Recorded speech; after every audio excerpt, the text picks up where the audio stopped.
Come on in. Hello.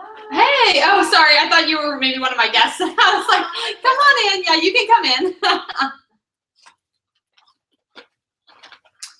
All right, we're going to start as soon as Steph walks in. See, she let me know she was running late.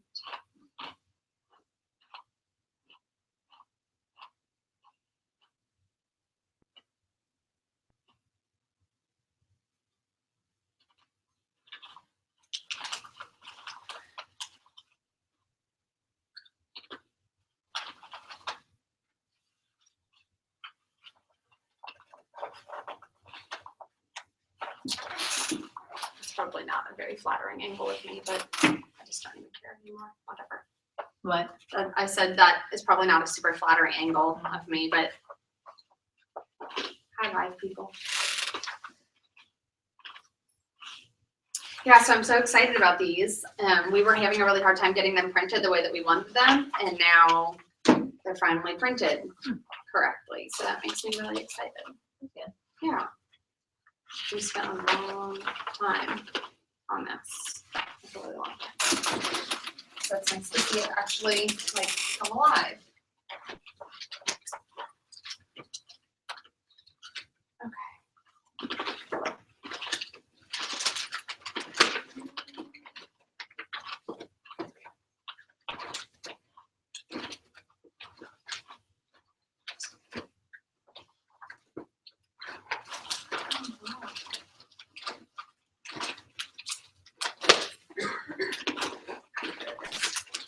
All right, let's just go ahead and like dive into some of the like beginning stuff so people can just walk in.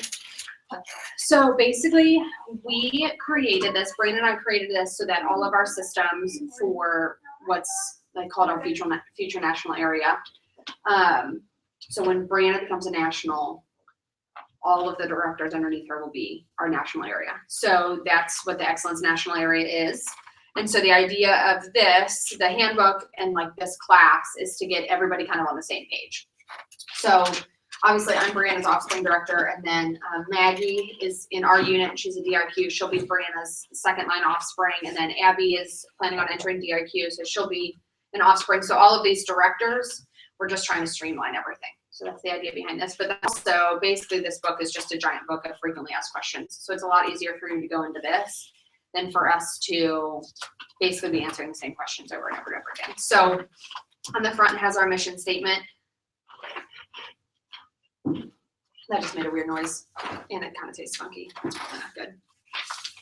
That's not good. Okay. So I'm gonna go over a lot of it, but I'm not gonna like read every little thing because we would be here for like 7 hours. So but I do want to read, so like our founder, just talk about Mary Kay Ash. So she retired in '63, and she basically designed Mary Kay as a way for women to bypass the like the male dominated, corporate world.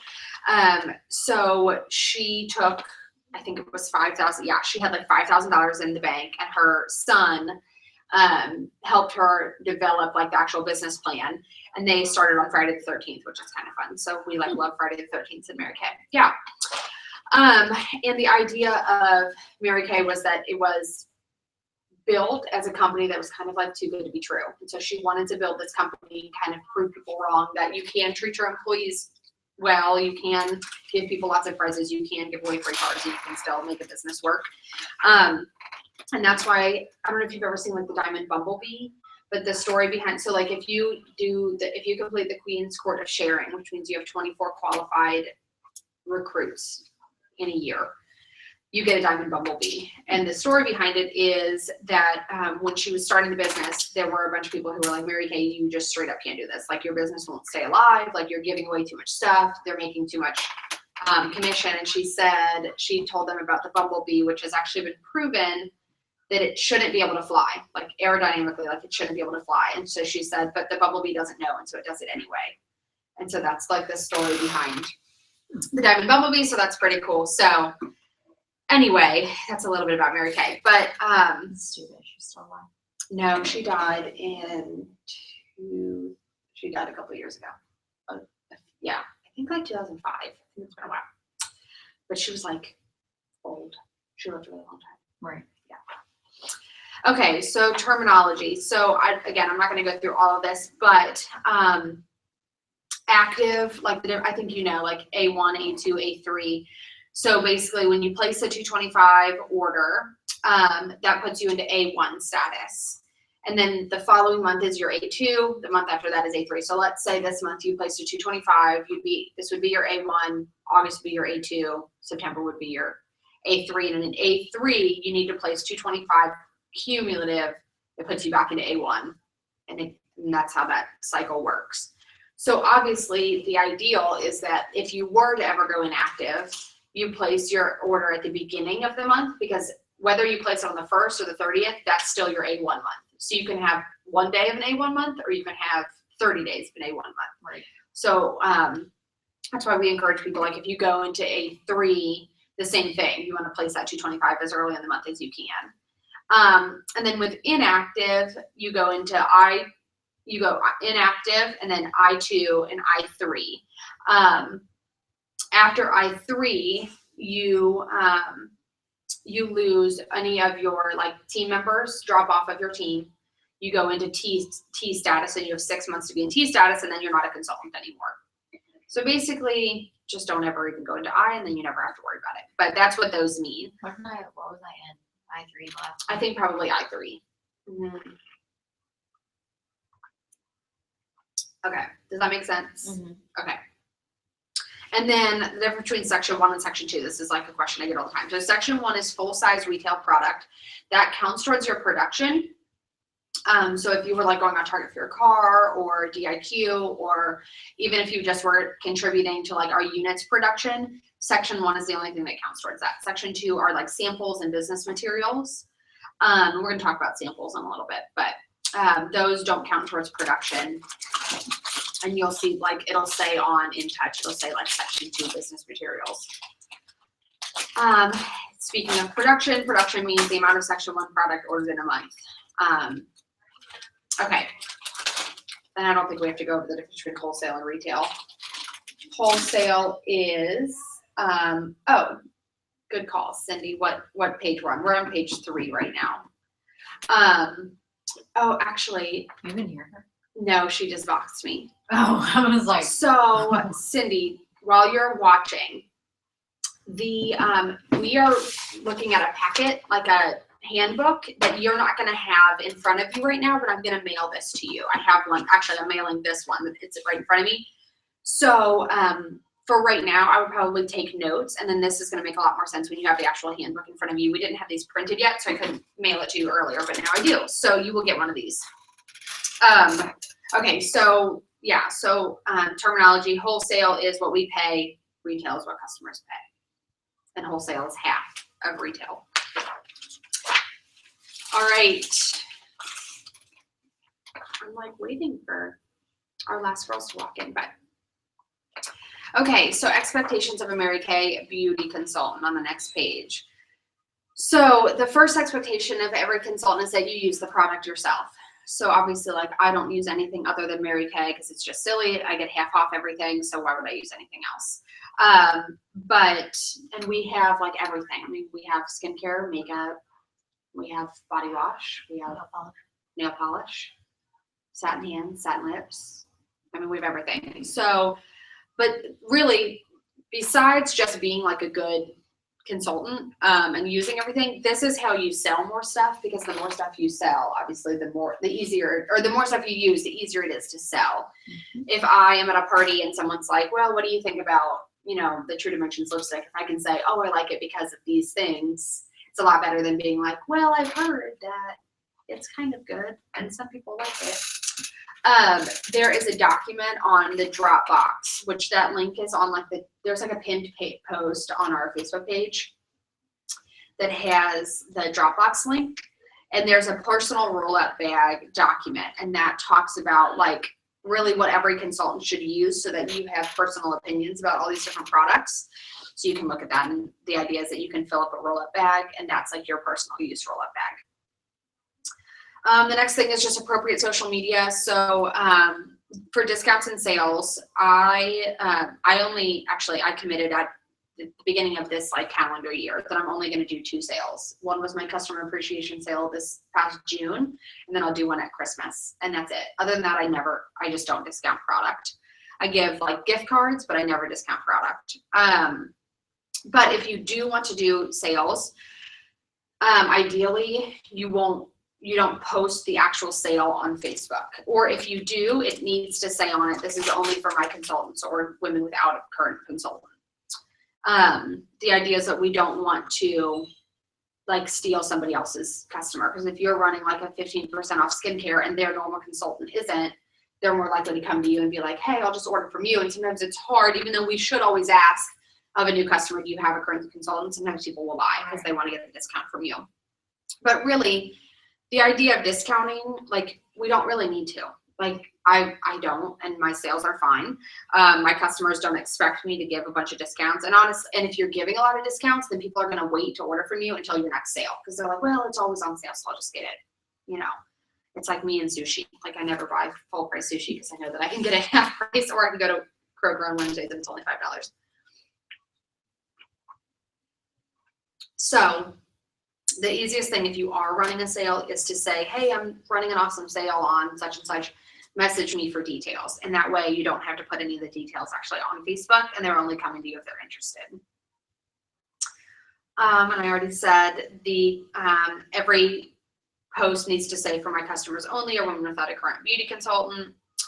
And then as far as just like your first personal Facebook page, and like you personally, I know that actually both of you guys, it seems funny to talk to my computer, like you, but I know that you guys don't, this isn't an issue, but we have had problems with people using their personal Facebook page as their Mary Kay, which is fine, but then you can't post something about Mary Kay and then 2 seconds later be posting something with a bunch of like cuss words and like horrible things. So if you're going to use your personal page, everything on it has to be clean.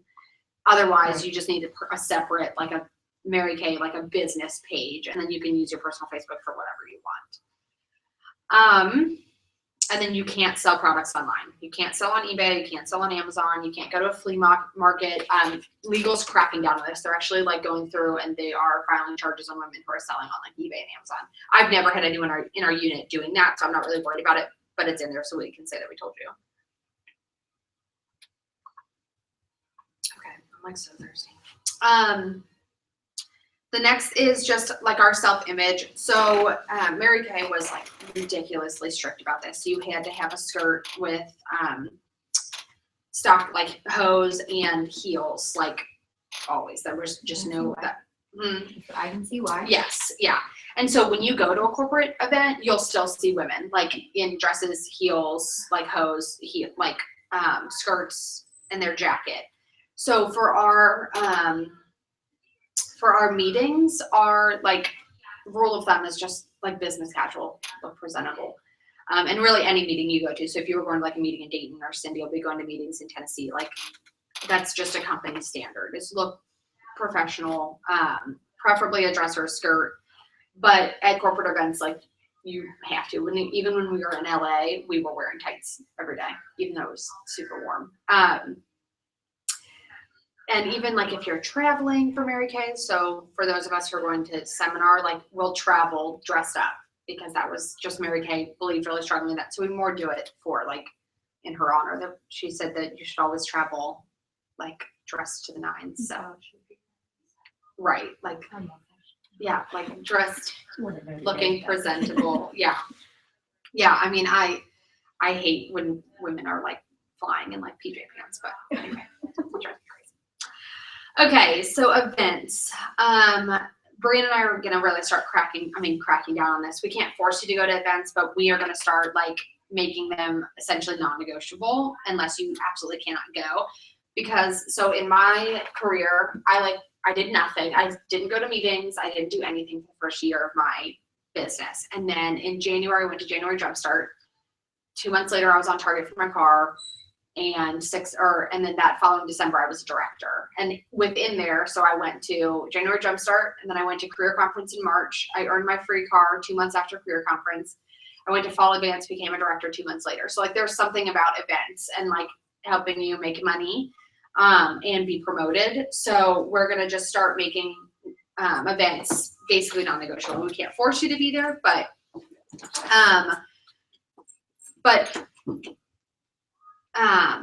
had a thought about that too, and it just left me. So the events meetings are considered events, and there is a meeting fee, so it's $6, but there's ways to reduce that. And if you're going to a meeting like a Dayton or a meeting out of town, they might have different fees, so you just need to check with the director before you show up. But most people, it's somewhere from $3 to $6, and you can usually get that cost down by like showing up on time, bringing guests, wearing your pin, turning in your numbers, that kind of stuff. For meetings, let's just like talk about that for a second. Our meetings, like my unit meeting, Brianna's unit meeting, and most of the meetings that I will suggest to like an out-of-town consultant are guest events, meaning you can always bring a guest and they can be facialed while you're being trained. It doesn't really make sense to not bring a guest because you're making money while you're getting training. So it's definitely the best use of your time. Always make sure that you're on time for meetings and just any event. Come appropriately dressed and submit your numbers and RSVP on time.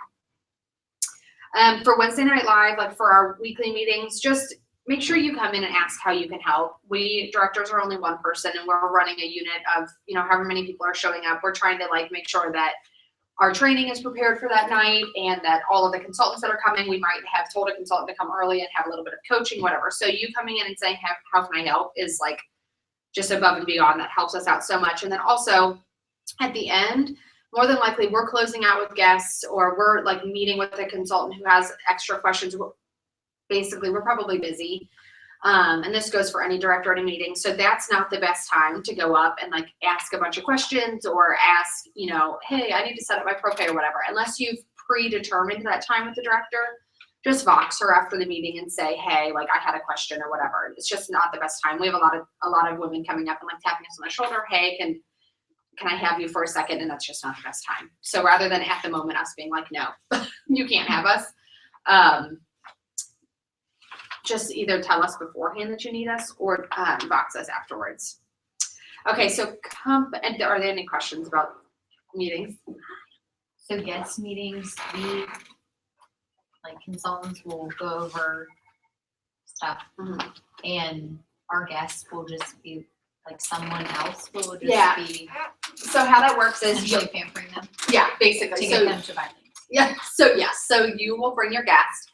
And I know like the meetings that I gave you info for, Joy's meetings, they work similar to ours. So your guests will come in, they'll see recognition, which is cool because they'll see how much like money you made that week, so they get to see like the fun part of it. And then they will be taken into another room, or the consultants will leave, whatever. You'll split from your guest, and someone, usually a red jacket or maybe like an on-target car, or if there's a DIQ, it'll almost always be the DIQ. She'll be doing the skincare class while you're getting trained. And then at the end, you'll come together, you'll close out your consultant or your guest, and then you'll be done. So you literally do like no work. It's fantastic. So, yeah. Okay, so company events.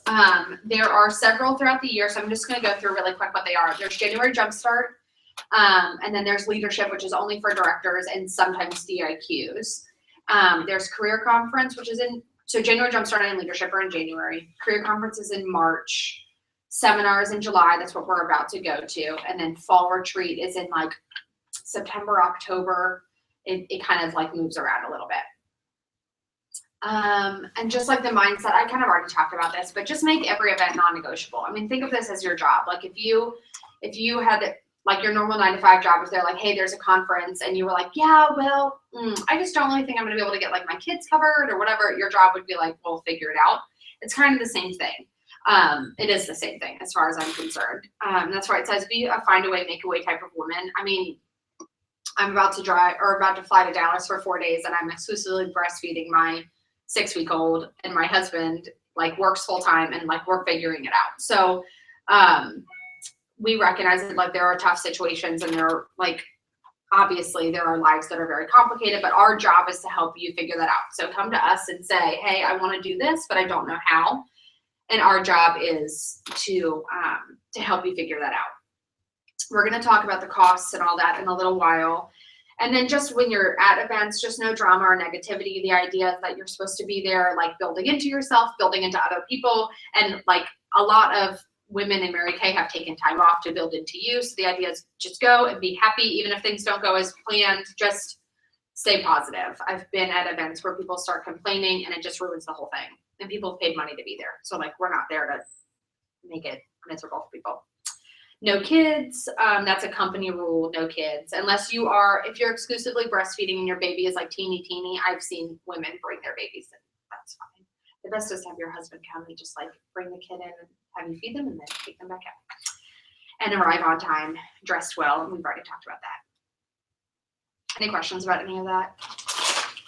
Okay. Let me check and see. Hey Steph, we're in here. Oh, Hey, come on in. sorry. You're good. All right. I'm crushing. So we are, okay, this is going to seem like very pointed, but it's not, I promise. This is just where we're at. So the next part is time management. So it says arrive on time really early is on time is late. For all appointments, Wednesday Night Live, events, and all of that. Obviously, we understand that life happens. So if you do have to come in, just come in quietly and just kind of like glide on in. But ideally, at least 10 minutes early so that we can get settled and actually start at the starting time. We have like traffic happens every day at 5 o'clock, like every day. And it blows my mind when the women are always like, I hit traffic. Yes, that is a phenomenon that happens at the same time every day. So plan for it. So the next thing I want to talk about though is just the idea of understanding, actually, we go close the door for me. Understanding that your income is directly related in Mary Kay to how often and how dedicated you are to your work. So if you're working an hour a week, great, you're going to make the money for an hour a week, which is not very much. If you're working 10 hours a week though, all of a sudden you're going to start bringing in a pretty good income because 10 hours a week in Mary Kay is considered a part-time consultant. So you're making part-time consultant money. 20 hours a week looks like you becoming a director. 30 hours a week looks like you, or 20 hours a week looks like you earning your car. 30 hours a week is successful director level. 40 hours a week is working to do Cadillac or National. That's how it plays out. So 40 hours a week, which is a normal work week, is Cadillac or National. So just a rough reminder on that. Like Cadillac directors are bringing in upwards of $10,000 a month. Nationals are obviously bringing in a lot more than that. So that's like when I have a consultant who's saying that they're struggling, that's my first question is how many hours a week are you working? Because if you're working 2 hours a week, then yeah, you're probably struggling a little bit.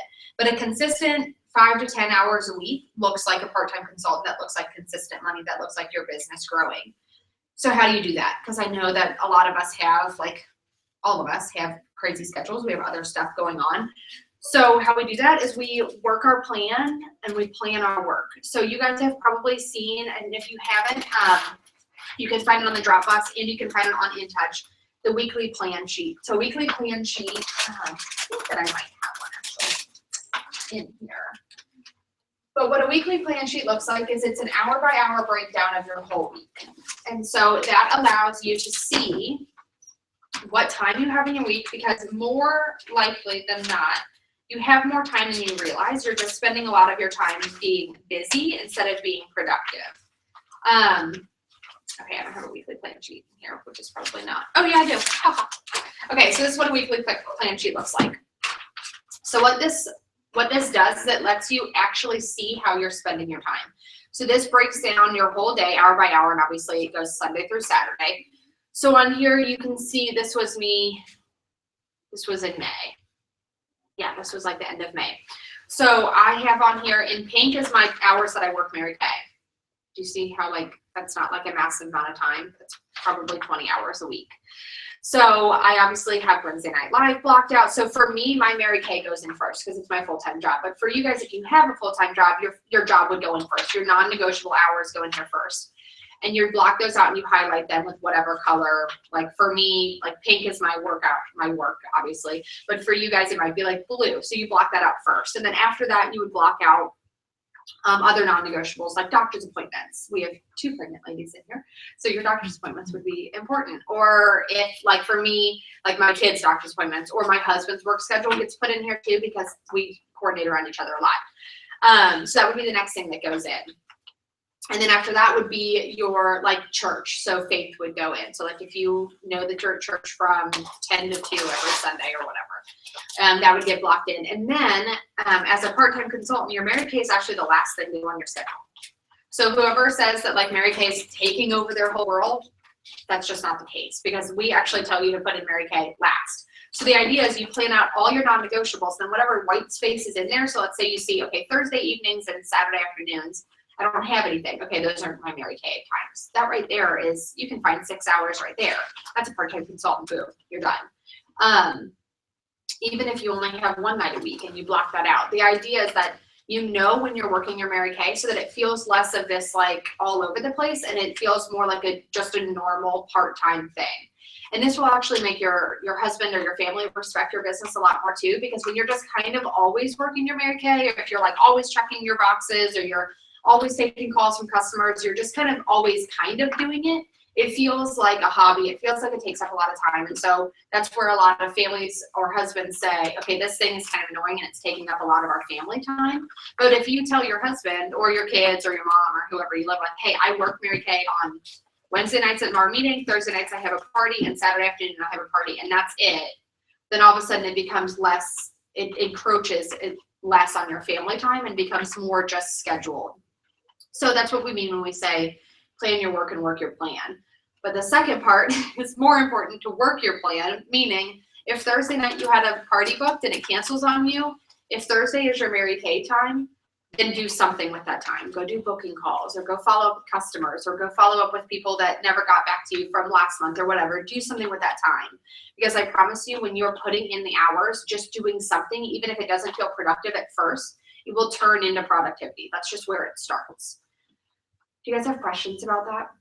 Okay, I could harp on that for a long time, so I'm gonna not. I'm gonna cut myself off. But I like can't stress enough the idea of the weekly plan sheet, and having this hung up on your like fridge so that your family can see when you're working is so important, because when your kids are pulling at your like pants saying, take me to the park, you can point to the weekly plan sheet and say, no, see this pink time, this is when mom works. But in 2 hours when I'm done, yes, we can go to the park. And all of a sudden it's so much less loosey-goosey and there's more of a regimen to it.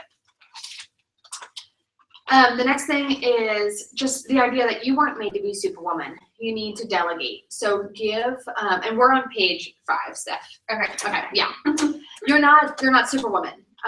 Give your husband some things to do. Give your kids some things to do. Give, like, honestly, go hire help. Mary Kay's first advice to a brand new consultant was go hire a housekeeper. Like, stop cleaning your house. It doesn't make you any money. It doesn't bring you any joy. Stop cleaning your house.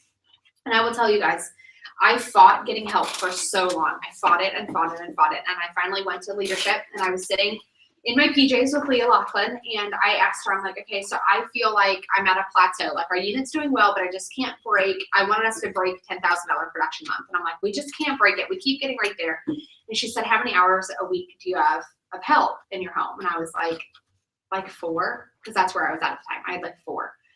And she's like, well, that's ridiculous. Like, of course you're not running a business successfully. How can you do that with 4 hours of help? So I came home and I got 15 hours of help, and the next month we broke $10,000. And we've been doing $10,000 months consistently. Even when I was on maternity leave, guys, we did a $10,000 month. So just to like, I know how hard it is to like break that belief barrier that you might actually need help in your home. But if you want this to be something successful, especially if you want this to allow you to leave a job or stay home with your kids or something like that, you have to have help. You just have to. So even if that's an hour a week to start, just someone who comes in and like does your laundry for you for an hour so that you can have focused time, like even that will start growing. And you'll be amazed at how much you can get done when you have a little bit of help in your house. So now I have help about 20 hours a week. And it's fantastic because I hate doing laundry and I hate doing my dishes, so I'd much rather pay someone else to do it for me.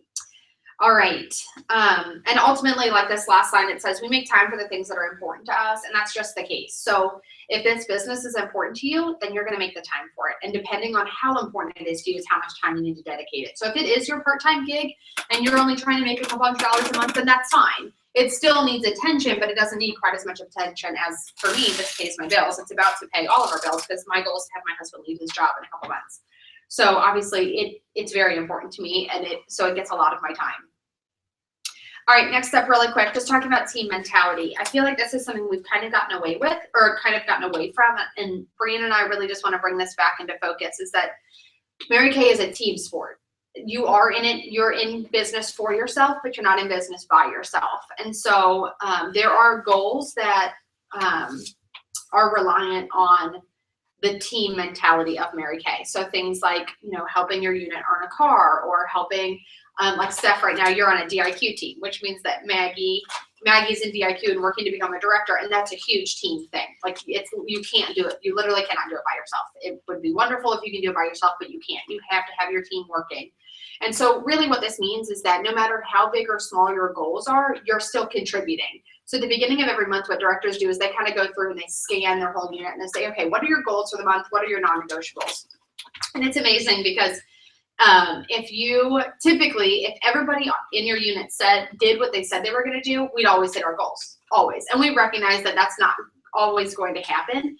But just the idea behind that, if you're on a team, meaning if you say you're going to do something, just do your best to do it. If you miss it, that's one thing. But if you fall off the face of the earth and your director or your DIQ or your team leader or whatever is relying on you to at least just attempt, like at least just try, all of a sudden you're not being a great team player. So we just want to reiterate that you are on a team when it comes to Mary Kay. And that doesn't mean that there's going to be any hard feelings or any, there's going to be, any negativity if you don't hit your goal, or if you do have to take a step back from your business. But I think what's important here is just staying in communication and saying yes, I'm working, or no, I'm not working, and this is why. Cool. Any questions about that? And the other part of it is just we don't do drama, and we don't gossip, and we just don't talk about other people. And I really don't have any problems with this in our unit, but I'm just putting it out there. Okay, so then expectations of me. So we've talked about the expectations of you guys, but expectations of me or Brianna or your director in general. And if you have an adopted director that you're working under, so the people that are going to watch this on the streaming it, they might have an adopted director. So typically directors give you a 24-hour window. They say, I will respond to you in 24 hours. So that's 24 hours, not 2 hours. So if I have 7 boxes from you within an hour, I promise I'm going to get back to you, but it just might take me a little bit. Typically we're a lot faster than that, but that also means we expect the same from you. So we call that playing ball. So if I'm going to make sure I take time out of my day in the next 24 hours to respond to you, I expect the same thing back from you. The next expectation of me is that my job is your mentor. I'm not your girlfriend. So here's the difference between a mentor and a girlfriend. If you called a girlfriend and you're like, oh girl, I just don't know if I can go out tonight, I have really bad period cramps. A girlfriend's gonna say, okay, I'm gonna bring you cookies, we're just gonna sit at home, and don't worry about it. You don't need to do anything. Period cramps are the worst. That's not my job. So my job is to bring you my doll and say, sorry that you have cramps, but you have a skincare class tonight, so here's some my doll, get your butt up and go to your skincare class. So that's the difference, okay? My job is to hold you accountable. My job is to kind of push you, sometimes even when you don't want to be pushed. So what I tell my girls, and I think Brianna would agree with this, is you have a 10-second ranting limit. You can box me and you can send me a 10-second rant, and I'm going to say back to you, do you feel better now? Okay, great. Let's pivot and move on, okay? So that doesn't mean that I don't love you and I don't care about your problems, but I'm not here. I'm just not that person. I'm sure you have plenty of girlfriends in your life who will listen to you rant for hours and hours and hours and they'll love it. That's just not my role. My role is to help you be a successful business owner, and ranting and complaining just doesn't make you a successful business owner. So that's not my job. That being said, if you're in a really tough place in your business, I'm here for you on that, and I will hear you because I've been in those places, but I'm just going to constantly ask you to pivot and what are we going to do about this instead of just harping on it. And then the last thing is that this is our full-time career. This is my job that pays my bills, that puts food in my kids' mouths. So I take it very seriously, just like you would take your job seriously. If I walked into your 9-to-5 job and I just wanted to pull on your sleeve and be like, hey, I just feel frustrated and I wanted to be an Eeyore, you'd be like, okay, but can we not? Because I need to pay my bills, right? So we're the same way. This is our job, and we take it seriously. And so what that means is just that our time is really important. So if you make an appointment, or even if you have a call scheduled, or if I have put something on my books with you, I expect that to be held. And if it's not held, then I'm probably not going to book another thing with you until there's some level of dedication again. It also means if you're consistently late or you're consistently flaky, then you're going to see less and less of my time, because my time is valuable. And if I'm going to take time away from my family, then I need to make sure that it's worth it. Okay.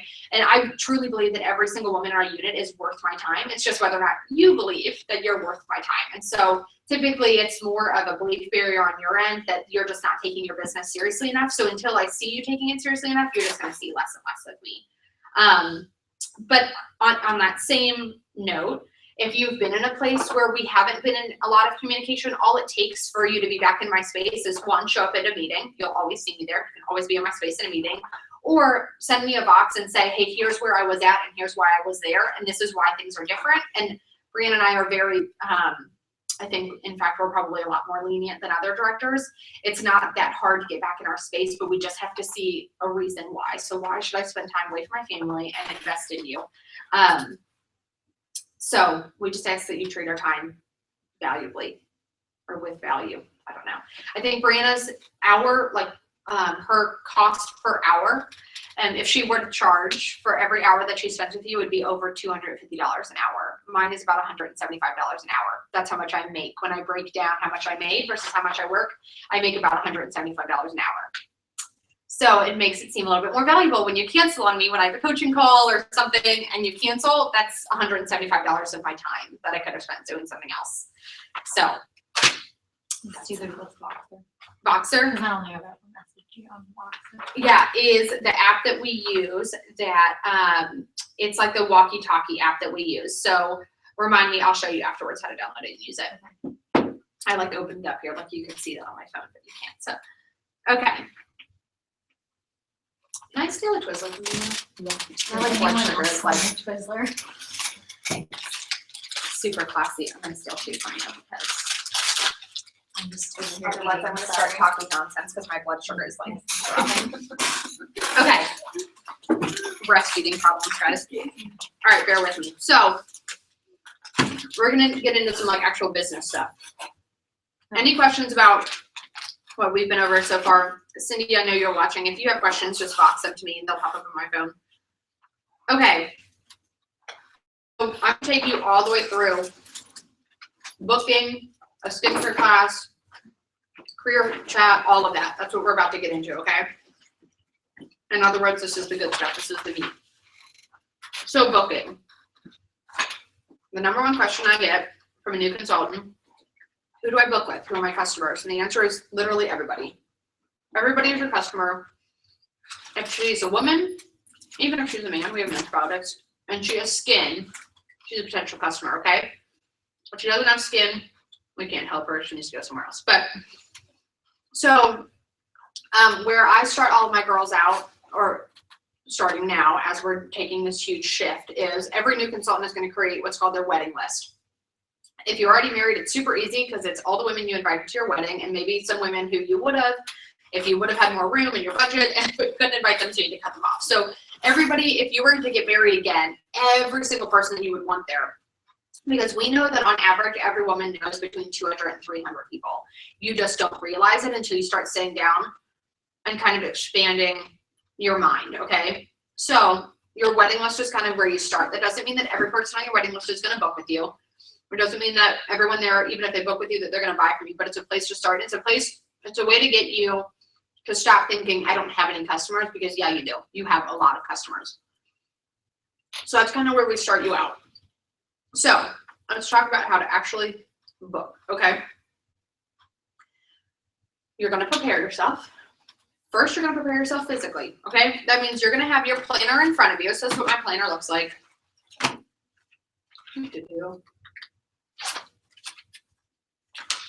didn't bring my new one. This is my old one. But actually, let me show you guys like a legit, totally filled out week. So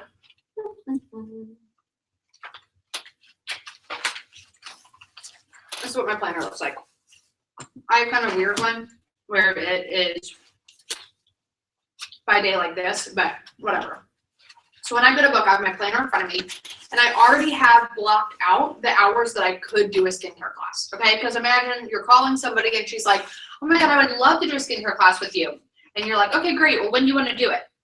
And she's like, I don't know. When can you do it? And then you start doing the whole, well, when's best for you? I don't know. What's best? Oh, I don't know. And then you've been on the phone for 10 minutes and you haven't booked.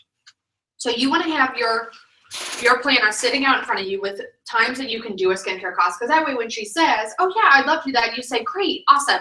Would next Tuesday or next Saturday be better for you? How much easier is that? Then when's better for you? Oh, I don't know. What about, oh, the kids? Well, no. What's better, Tuesday or Saturday? That also protects your time, because you're less likely to have to infringe on your family time if you offer her the 2 times that you already have planned out for yourself, okay? So you're gonna go ahead and do that for the whole month. I even do like the month ahead.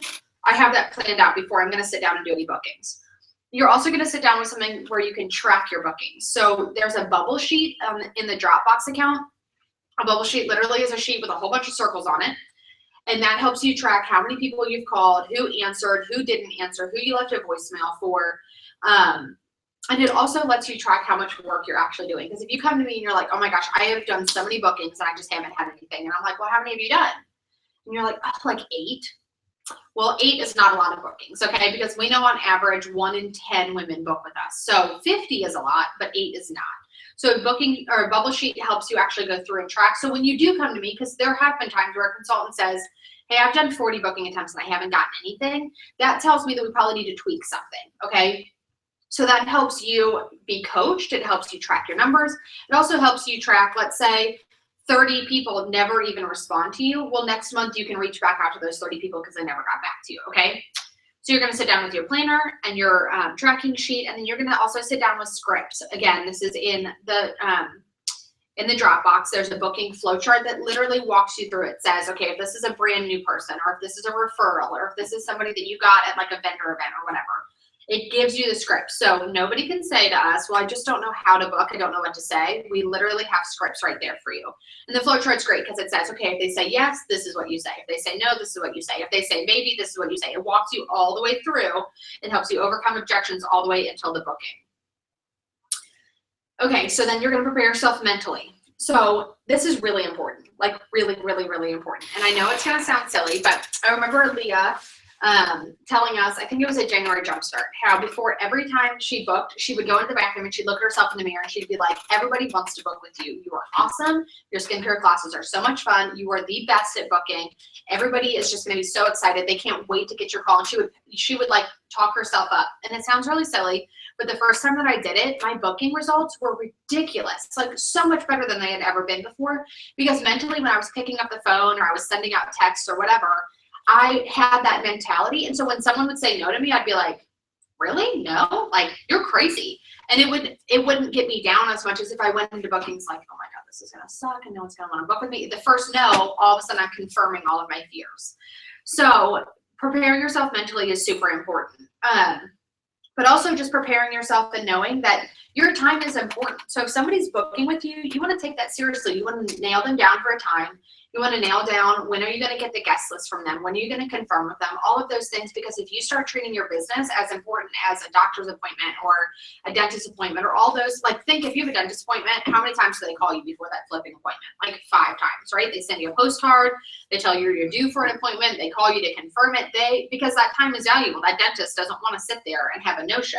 It's the same with us. Like I said, my time is $175 an hour. You better bet that I'm making sure that people are holding their appointments, because I don't have time to show up somewhere and have people like standing up, right?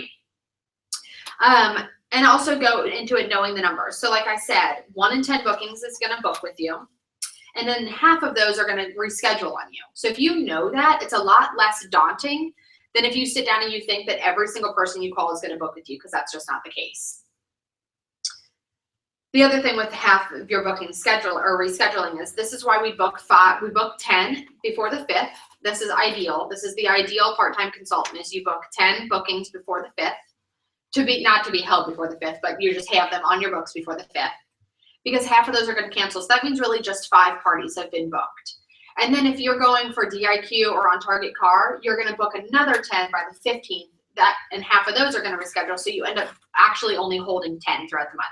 Does that make sense? So if you're a part-time consultant, you probably need to book, not probably, you need to book 10 every month so that 5 of those can hold. And then the other 5 can either reschedule, or if they cancel, it's not a big deal because you have so many on your books that you're like, oh, whatever, you canceled on me, that's fine. Versus only having 2 on your books, and then you're like, oh my God, 1 canceled on me. Now I only have 1, and then that one cancels, and you're like, crap, now I have nothing. Okay. All right. So booking the first appointment. So we're going to just kind of walk you through like what this looks like, and stop me if you have questions, because this is where most people have questions. So it's okay if you like have no idea what I'm talking about. That's the whole point of me being here. So when you book the first appointment, you're going to use a script. You're going to book it. You're going to nail down the date, the time, and the location. And then you're going to give her the option to earn a free gift if she has 3 or more people at her appointment. And the way that I word this, I don't ever say party. Because when you say party, what does that sound like? Oh, I have to have food and snacks, and I have to clean my house, and I have to get a tablecloth, and I have to do all these things. So we're not going to use the word party. My wording is, once I have the time nailed down, I say, oh, awesome. Okay, great. And by the way, you can get a free gift if you have 3 women share your appointment. Would you like to earn some free product? All of a sudden, there's no pressure to that. It's just I have to invite 3 girlfriends. Great. So she says, yeah, sure, I want to do that. Okay, great. So you are going to set a time to get the guest list from her and to just confirm that appointment. So what I usually say is, hey, when's a good time in the next 48 hours to give you a call and get that guest list and just nail down all the details? And so she'll say, tomorrow at 5. Okay, great. That tomorrow at 5, you're going to call her and you're going to say, can I get the guest list? You just need names and numbers. Guys, understand that guest list is so important because those are referrals. If you get 10 people on a guest list, you just got 10 referrals from her. Even if none of those women show up, you have their names and numbers. Those are potential customers, okay? Any questions about that? Booking the first party or the first appointment? Okay. And then the second appointment, this is what we call it, and we're going to talk about this when we talk about this actual skincare cost, but that is what we call bookings from bookings. So you'll hear us say that a lot, this idea of bookings from bookings. That means you are booking everybody at that skincare class. You're booking them for a follow-up appointment or a second appointment, okay? So if you get really good at this, you'll never have to do a booking call again in your life. That sounds really exciting, right? If you're always just scheduling people for follow-up appointments and you're able to do that enough and turn that over enough, you don't have to do booking calls because your schedule's already booked up, okay? Okay, so we're touching on this. We're going to come back to this in a second. Successful business debut. I'm not going to go into this because not everybody gets a debut party. I think right now, Brandon and I are both, you're only going to get it. Well, you only get a debut party with me if you come in as a star. So $1,800 or above, because quite frankly, why am I coming to your house to debut your store if you don't have a store? So that's the mentality behind that. So unless you come in as a star, you're not getting a debut. Or your recruiter can do a debut with you. And I think Brianna has, I'm not sure exactly what her rules are right now, but so anyway, but if you do have a debut party, that is the list of how to have a successful debut. Okay, so let's jump to page 10, and we're going to talk about preparing for a skincare class, okay? So before a skincare class, you are going to use the perfect party tracking sheet that's on the Dropbox. And what that does is it goes through and it basically has a checklist of, have I gotten the guest list? Have I offered her a free product? Have I gotten the guest list? Have I pre-profiled? Do I have everything that I need? It's going to help you just walk through that whole pre-party process, okay? And again, it says pretend you're a doctor's office.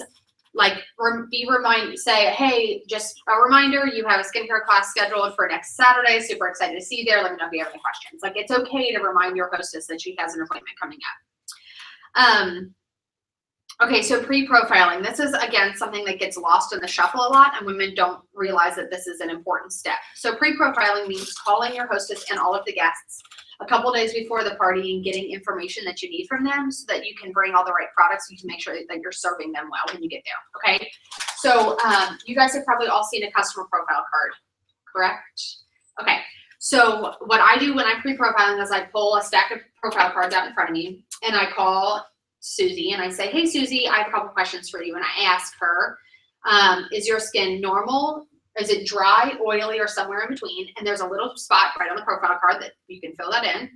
I ask her, is your skin ivory, beige, or somewhere in between, or ivory or bronze, or somewhere in between? There's a little, you fill that right in. And then I say, are there any particular skincare concerns that you have or anything you'd like to change about your skin? And right there again, on the profile card, there's options of where to check. So that way, when you go to the party, you have profile cards pre-filled out for every guest. So when they sit down at their tray, their profile card's already right there in front of them with their name and some of their info filled in, okay? So all of a sudden, they are sitting down, they're already feeling taken care of. They realize that you didn't just call them for no reason. You're interested in their particular skin and taking care of them.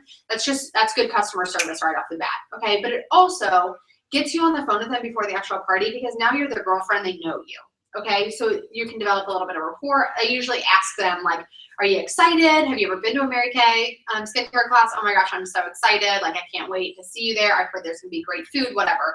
We chat for a minute. That way when they walk in, they recognize me and it's less of an awkward, like, oh, hey, we're just meeting for the first time, and more, hey, we talked on the phone. Like, it's so nice to see you in person. Does that make sense? Do you guys have any questions about that? Okay. I think we talked. Yeah, and just like it says on here, reminding your guests how important it is that they actually show up, okay? All right, so that's like 3 days before the skincare class. So let's say your party is on Friday, so this is like Tuesday. You're calling and doing pre-profiling.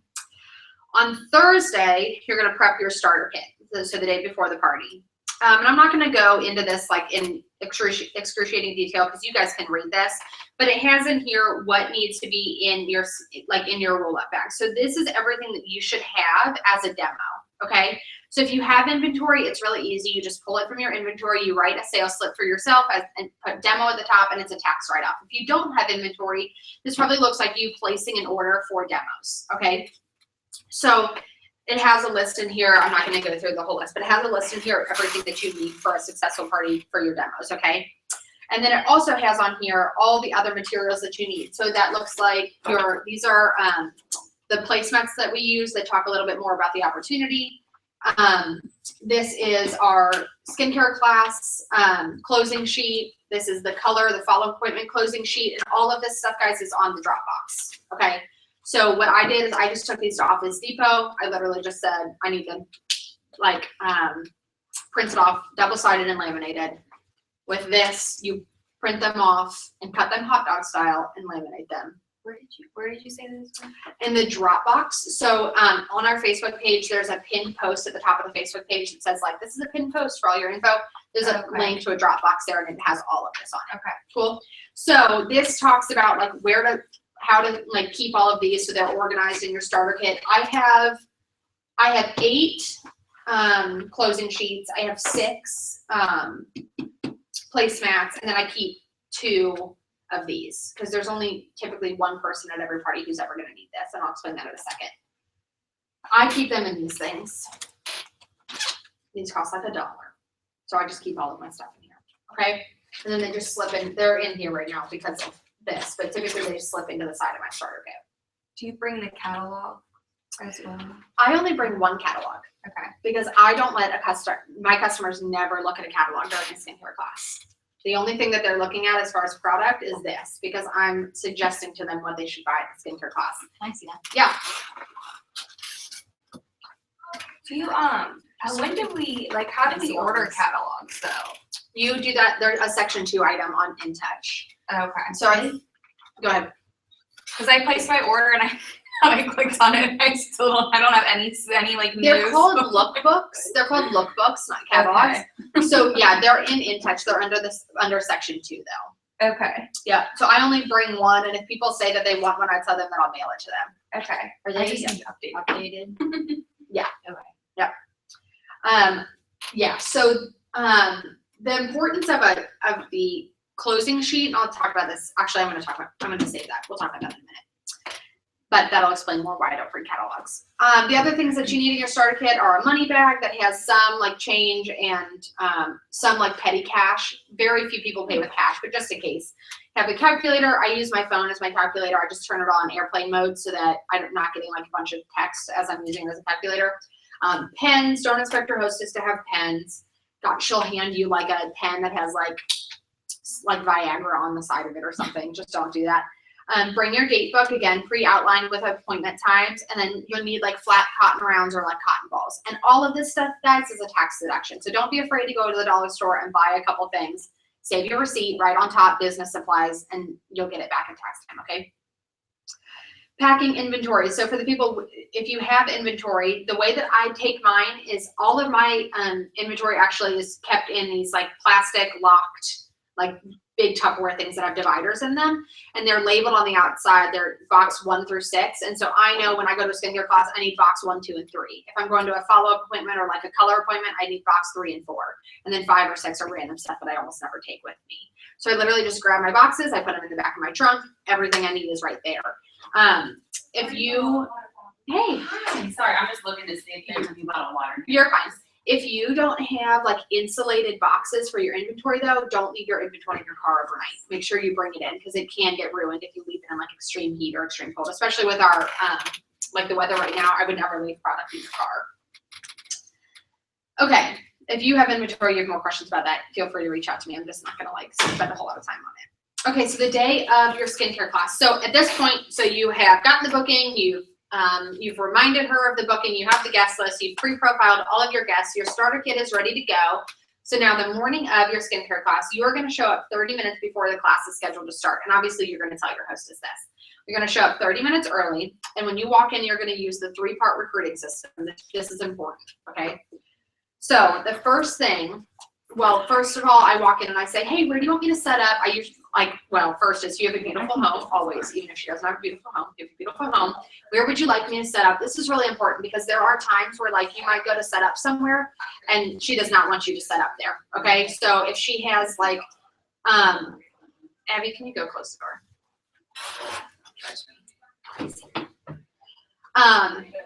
Anyway.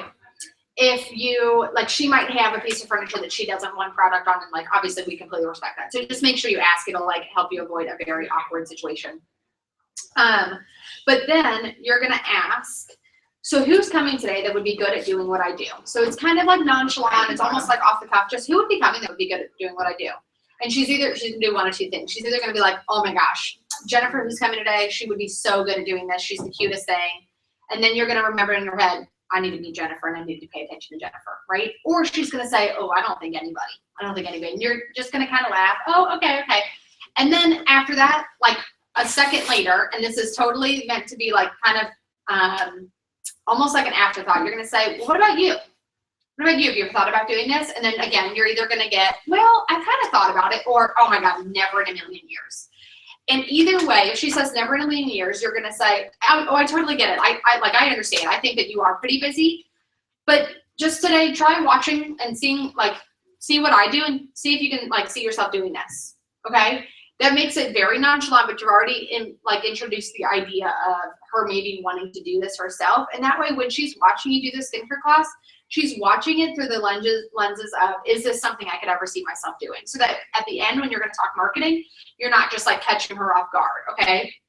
But it's really helpful because sometimes she will say, oh, so-and-so is coming, and I've always thought she'd be so good at Mary Kay. Well, that's a pretty strong potential team member right there, right? Okay, so that's all written out right for you. Just watch what I do today and see if you can ever see yourself doing this. All right. Make sure you're always neat and respect their home, all of that. You're adults, I don't think I can tell you that. Okay, so setting up the table. Again, I'm not going to totally go through this because it literally tells you right here, and there's even like a kind of a picture right there of what it should look like. But you're going to have your placemat with the tray and the mirror on top of the placemat. You're going to drape your cloth or your wipe, whatever you use, over the mirror. You're going to make sure that they all have a pen, they have a profile card, and that they have cotton rounds, a sponge tip applicator. If you want to go all out and make sure everybody has a hair tie or a hairband, that's awesome. Everybody does this a little bit different. Just make it your own and just make it look really cute, okay? It doesn't have to be crazy elaborate. It doesn't have to be this 20-minute setup process. It should just be super quick, but it needs to look cute. If you walked into some place and there was just like this awkward tray sitting on this blank table, you'd be like, what are we about to do? Like, this looks a little janky, right? And it will seriously affect your sales. Don't believe me? Go do your parties like half butt, and then go do your parties full out and tell me how much different your sales are. It will definitely like affect your sales. And then how to fill your trays. This is in the Dropbox as well, like what products go in what trays. I'm not going to go through that. The best way to learn that kind of stuff is to come to Wednesday Night Live and watch the skincare class, or follow me or Brianna to one of our skincare classes, or your recruiter skincare class, or whatever. Okay, so get the party started. We're actually not going to go through what an actual skincare class looks like, because I want you to go to a meeting and I want you to see what an actual skincare class looks like at a meeting, or I want you to shadow me or Brianna or your recruiter, okay? I could go through a skincare class, but it's just not effective unless you're actually watching me do one live, okay? But I will say that there is a flip chart that talks about how to go through a skincare class, so that there's no like question to it. It just gives you your script right there. So if you're so nervous, even after you've observed a couple skincare classes and you're so nervous, that I suggest getting the flip chart, okay? You can find that again in the Dropbox. Okay, so we're gonna skip through the party. We're gonna go to the individual close, and this is important. And after the individual close, we're gonna take like a 2-minute break, just so you guys know. So before, when you set up for your party, you should have found a spot somewhere in her house where you're going to do your individual closes. My brain and my mouth are not connected today. Ideally, this is somewhere that's not far enough away where you're not aware of what's going on in the rest of the skincare class, but it's far enough away where everyone can't hear you talk. So like if you're in someone's like dining room, maybe like in their kitchen or like in their family room right there or whatever.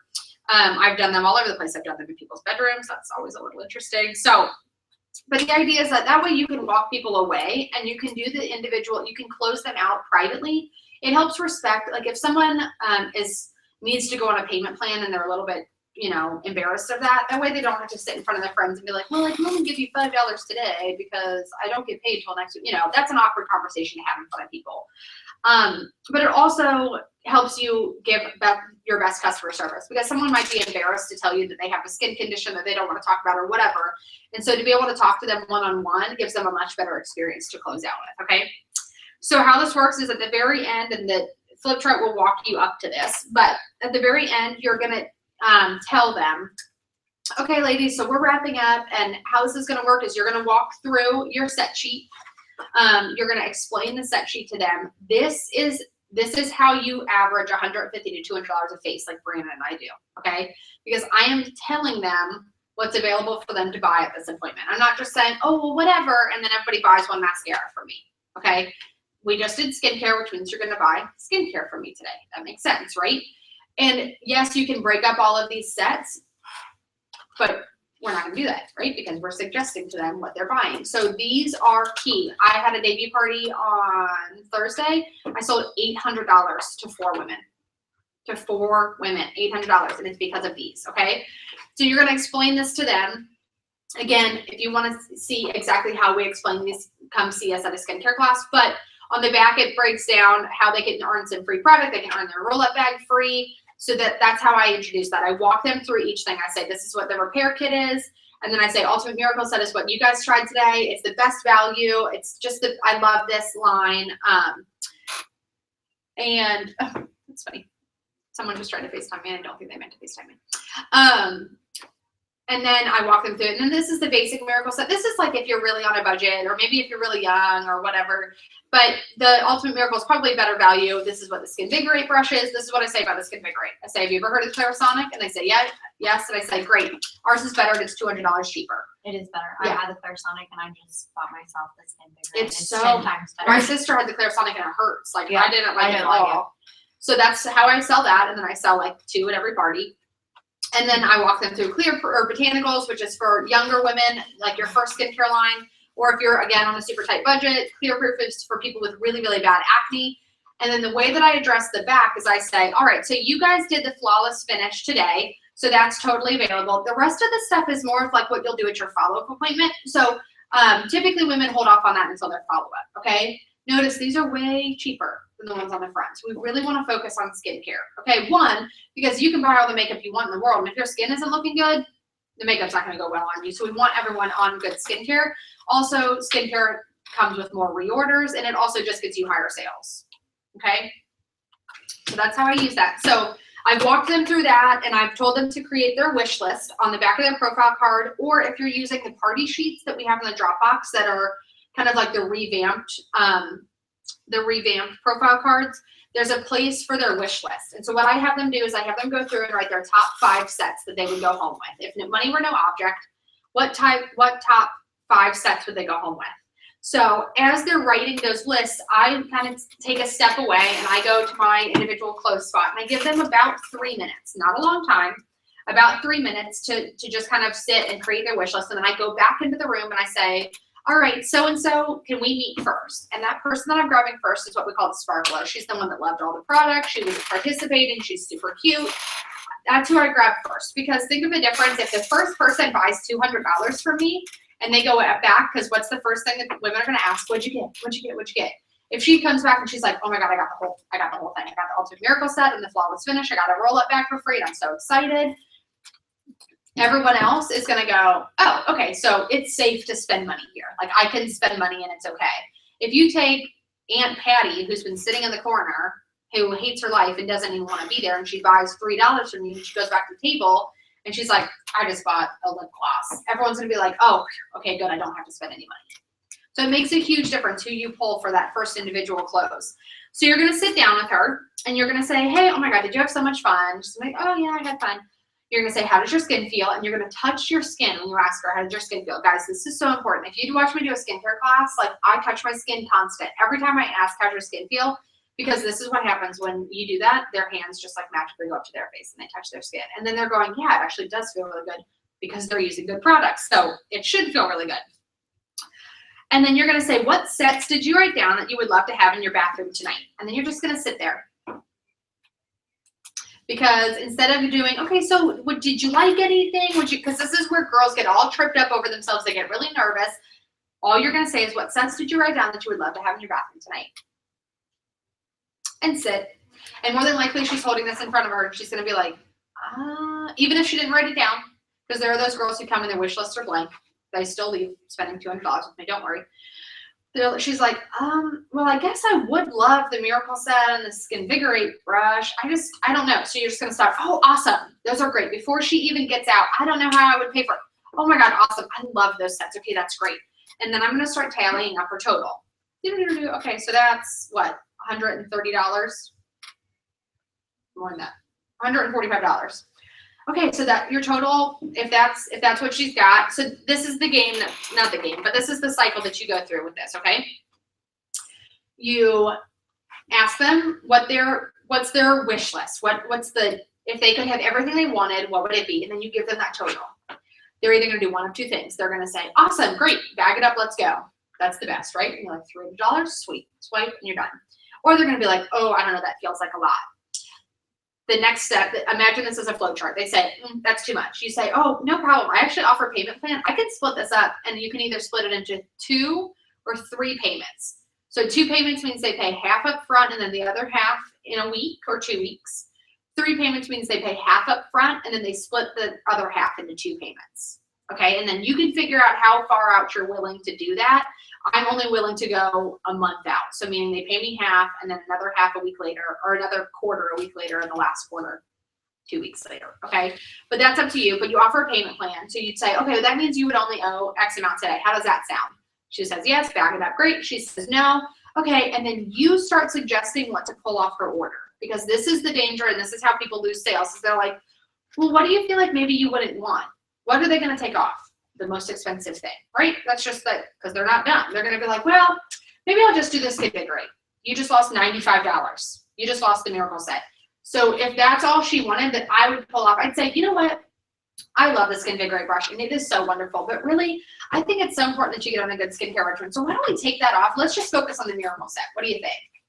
So now I'm in control of this sale and I'm going to walk away making a lot more money. Okay, and so let's say she had a bajillion things on her list. You're going to go around and around and around. So let's say she starts at $400 and she can't do that. She doesn't want a payment plan. Take off a $30 thing. She's at $370. Doesn't want to do it. Offer her a payment plan. Still doesn't want to do it. Take off another $30 thing. So she's at $340. You might get her down to $200. That's still a $200 sale versus if you went the opposite. You said, what do you want to take home today? And she's like, a day solution. And you're like, what else? And she's like, a mascara? Okay, what else? And she's like, oh, that's it. Because all of a sudden now she feels like she's adding on Well, that's a $50 sale versus starting at the top and coming down because she feels like, oh, well, I was going to spend 400, so 200 is nothing. Hear how different that is? That's how Brandon and I sell as much as we do. That's it. There is no other secret. It is literally that formula. And I promise you, anybody who recreates it gets the same results. If you just do your sales that way over and over again, you will end up with a much higher average than most people do. Okay, and what's awesome is beyond that, you have her wish list, so you know the other products she wants. So let's say she only goes home with one thing on her wish list. When her anniversary comes up the next month, you're gonna call her husband and say, hey, Betty was at my skin class and she really wanted the Skin Vigorate brush, but she didn't want to spend too much because she's like so money conscious and she's sweet. Yeah, I'm sure you want to spoil her, and I know your anniversary is coming up, so I would love to get her that Skin Vigorate brush. What do you think? And he's like, yeah, because he's a dude, and he's like, my wife wants something, okay, and then he buys her that. So beyond that, again, it's offering really good customer service because you know what your customers want. Or let's say you're doing a sale on Skin Vigorate brushes, and you know that Betty wanted one and she couldn't get one. You better bet you're going to call her up and say, hey, all the Skin Vigorate brushes are 10% off. No, you wanted one really bad. Okay, so that's what the individual close looks like. Does that make sense? Do you guys have questions about that? Maybe? No? Steph, you look like you have a question. No, I don't have a No? question. Okay. And again, I know this is a lot. That's why it's all written out here for you. Okay. How to fill out a sales slip. Just make sure you look over this. Okay. Sales tax. To figure out your sales tax, literally put in sales in Google, sales tax, and your zip code, and it'll pop right up. In fact, I don't even think you have to click on a link. I think it will just pop up right there in like the Google answers. Also, guys, sale tax is determined, it's the subtotal gets taxed. So let's say they ordered an Ultimate Miracle set and they got a free roll-up bag. You're still going to tax the roll-up bag. So if their subtotal, if their subtotal is $200, that's what gets taxed. And then you take off the $35 off of that. Does that make sense? All of my orders wrong. I know, and it's not a huge deal, and most women do it wrong at first. That's why I want to admit I did it wrong for months and months and months. So most women do it wrong. Okay. So just start doing it now. It's not a big deal. You're not. So you just, so you tax the subtotal of that, and then. Yep. So free product, they get it free, but they still have to pay tax on it. Okay. Does that make sense? Yeah. Okay. It's the same as if you went to like a store and you got a discount. You still have to pay. You pay the tax. Yeah. on the full amount. Okay. And if you were to give a discount or give you do discount then tax, right? Or do you Tax then discount. I probably done that wrong. Yeah, almost everybody does. So yeah. So like if let's say, just for example, let's say it's just for the sake of easy numbers, the subtotal is 200 and my sales tax is 6.75. So that's $1,350. So I do plus 200, so $213.50, and then they get, so it's $1,350. That's the tax. So then I take 200. Let's say I'm giving them 10% off. So then I add $1,350 to $180. Does that make sense? So they're paying the full tax, but then they're just paying Because we're paying for the tax still. Yeah. So you have to recoup that tax from them. Yep. It actually has a little explanation here at the bottom of page 13. Okay, so individual closed. You've gotten your sale done. That's the first step. Awesome. And there's all kinds of stuff in here about how to take payment plans, all that stuff. So if you have questions about that, you can find that there. The second step of the individual close is to book her follow-up appointment. So it is very important that you do individual closes in this order: sell, book, and recruit. If you mess that order up, you can lose sales, you can lose team members, you can lose bookings, or you can lose all three. Okay?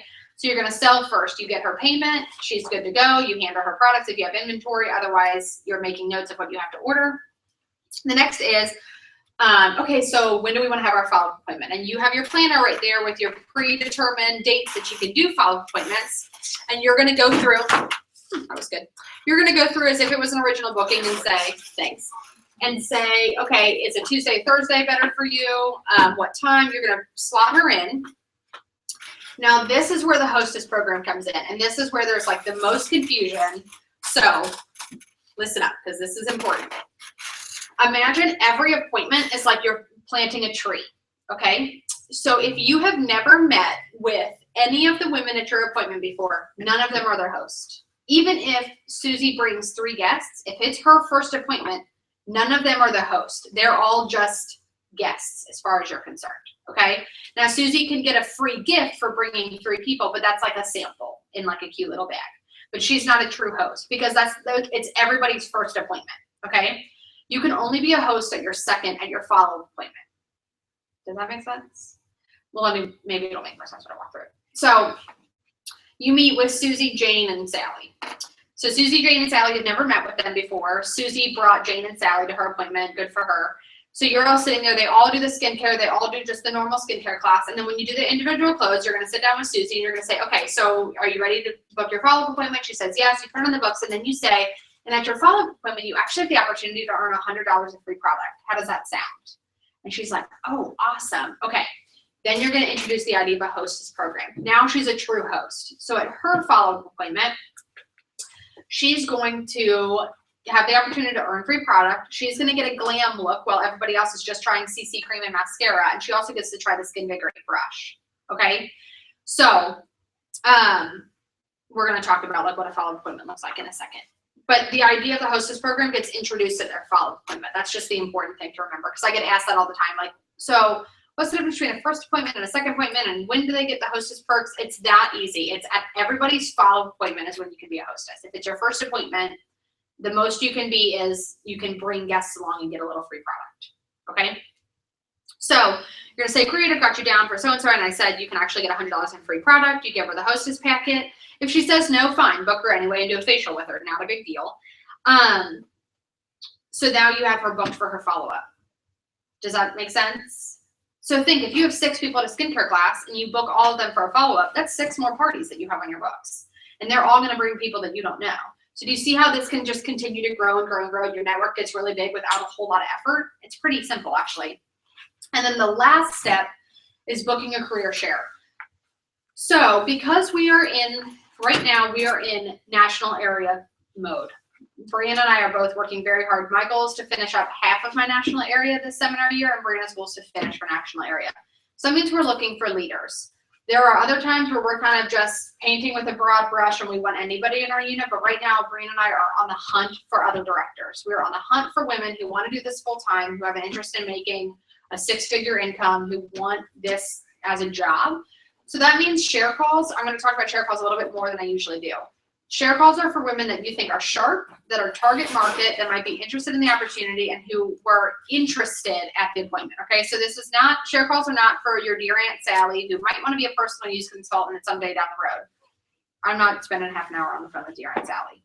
But if there is someone at your skincare class who is sharp, especially if she starts asking questions about the opportunity, get her on a share call with me. So this doesn't mean that everybody at your skincare class, they might not all get a share call. Okay. But it also means don't limit yourself, okay? So if you think she's sharp, even if she doesn't know she's sharp, put her on a share call. It doesn't mean she has to sit there and be like, I really want to do Mary Kay. But if you think that she has potential, I want her on a share call with me, okay? So this is how that works. It's so simple. You literally at the very end, you're like, okay, awesome. So I'm so happy you found some products you love, and I've got you booked for your follow-up. I've got one last thing. I would love for you to watch a video about our business opportunity. Just give your opinion. What do you think? Super non-threatening, super easy. And she's either going to say absolutely no way, in which case you say, okay, that's fine. Like, unless she's super sharp, then you might push back a little bit harder than that. But almost 9 out of 10 women, in my experience, if you make it non-threatening, they're like, yeah, that's fine. I'll do that with you. So at that moment, you're going to text her the Leah Loughlin link. And that link, literally, if you YouTube Leah Loughlin, National Sales Director, that's the link. It's the first one that pops up, okay? Save it in your phone somewhere so you don't have to box me every time you need it. You're going to send it to her right there, and then you're going to say, awesome, thank you so much. Here's the link. When do you think you'll have time to watch that and just chat with my director really quick? And then book it right there, okay? There's, again, at the top of our Facebook page, there is a link where you can book me for a share call so you don't have to box and say, hey, what's your share call availability? You can just book it right there, okay? And it's called You Can Book Me, which is pretty self-explanatory. So this walks you all the way through it. So you're going to coach that call. You're going to text her the link to the video, and then you're going to send her a text later that day or in between that time and when you're going to do your share, just say, hey, so great meeting with you. Can't wait to chat with you and my director tomorrow or whenever at whatever time. And then the morning of the share, you're going to send her another link reminding her of it. Okay? Does that all make sense? And then a share call. Have all of you guys been on a share call with me? You didn't because you were one of my personal team members, so you've never been on a share call. But a share call is a 3-way call. It's you, me, and your potential. You mute the phone and you just sit there and listen, and it's basically training for you, and you listen to me recruit your team member, okay? And they last like half an hour, not even that. I've got them down to like 15, 20 minutes. Like I have them down to a science. What happens on a share call is I ask them a little bit about themselves. I tell them my eye story, and then I ask them like 3 or 4 questions about the video. I'm pretty good at this point of determining whether someone's going to be interested. And so if they're not interested at all, I wrap it up pretty quick because I'm not interested in spending a whole bunch of time on the phone with them if they're not interested.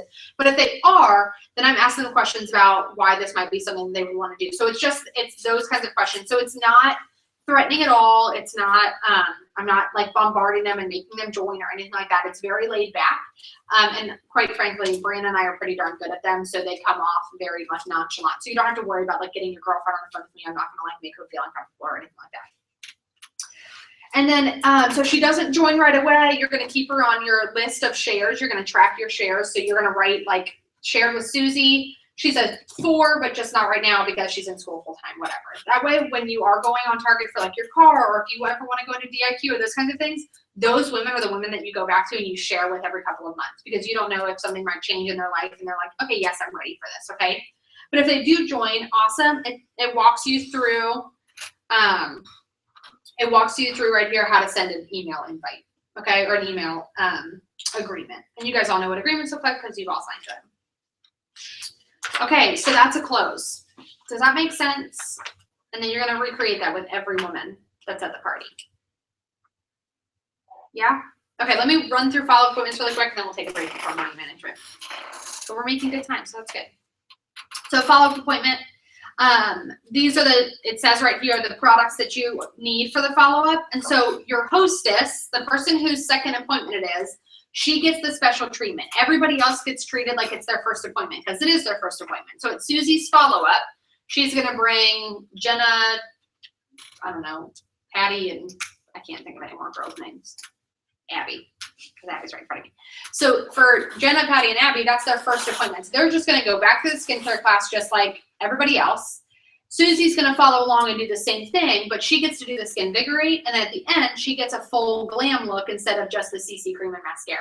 Okay, so that's the difference between her, and she's earning some free product. Other than that, exact same class. You do everything the same. You pre-profile the same. You set up the same. Other than Susie gets this closing sheet instead of this closing sheet because she's already seen this. So now she gets this one. Make sense? And you want to close Susie out last because she doesn't need a follow-up appointment. This is already her follow-up. She doesn't need a follow-up. You've probably already done a share with her. And if you haven't, this might be a good time to do a share. But you also want to make sure that she gets all of her hostess credit, so it makes the most sense to close her out last after you know how much your sales were. Other than that, exactly the same. I can't say enough. Exactly the same. Does that make sense? Do you guys get the difference between a first appointment and a follow-up and like how that all works? Okay, cool. All right, let's take like a 5-minute just like break if you need to like respond to someone on your phone, or if you want to go to the bathroom, pregnant ladies. If you go out that door you came in and then turn right, there's like a brick wall and the bathroom's like right behind the brick wall. Cool. We'll come back it's 10:36, so we'll start back up again at 10:40.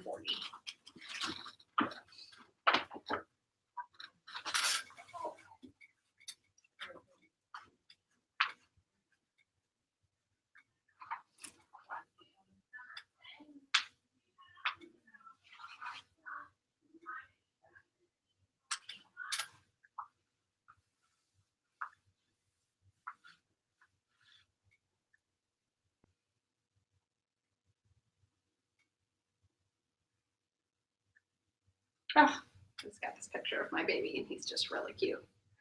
Oh, he's so cute. How's Annabelle doing with him? She loves him. Like Yeah. obsessed. Mm-hmm. That's awesome.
Cool. We should be out of here by noon.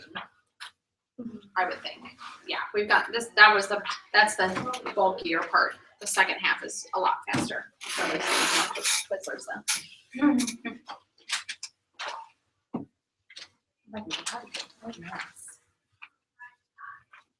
Come back and be like, oh, I thought I had more Twizzlers.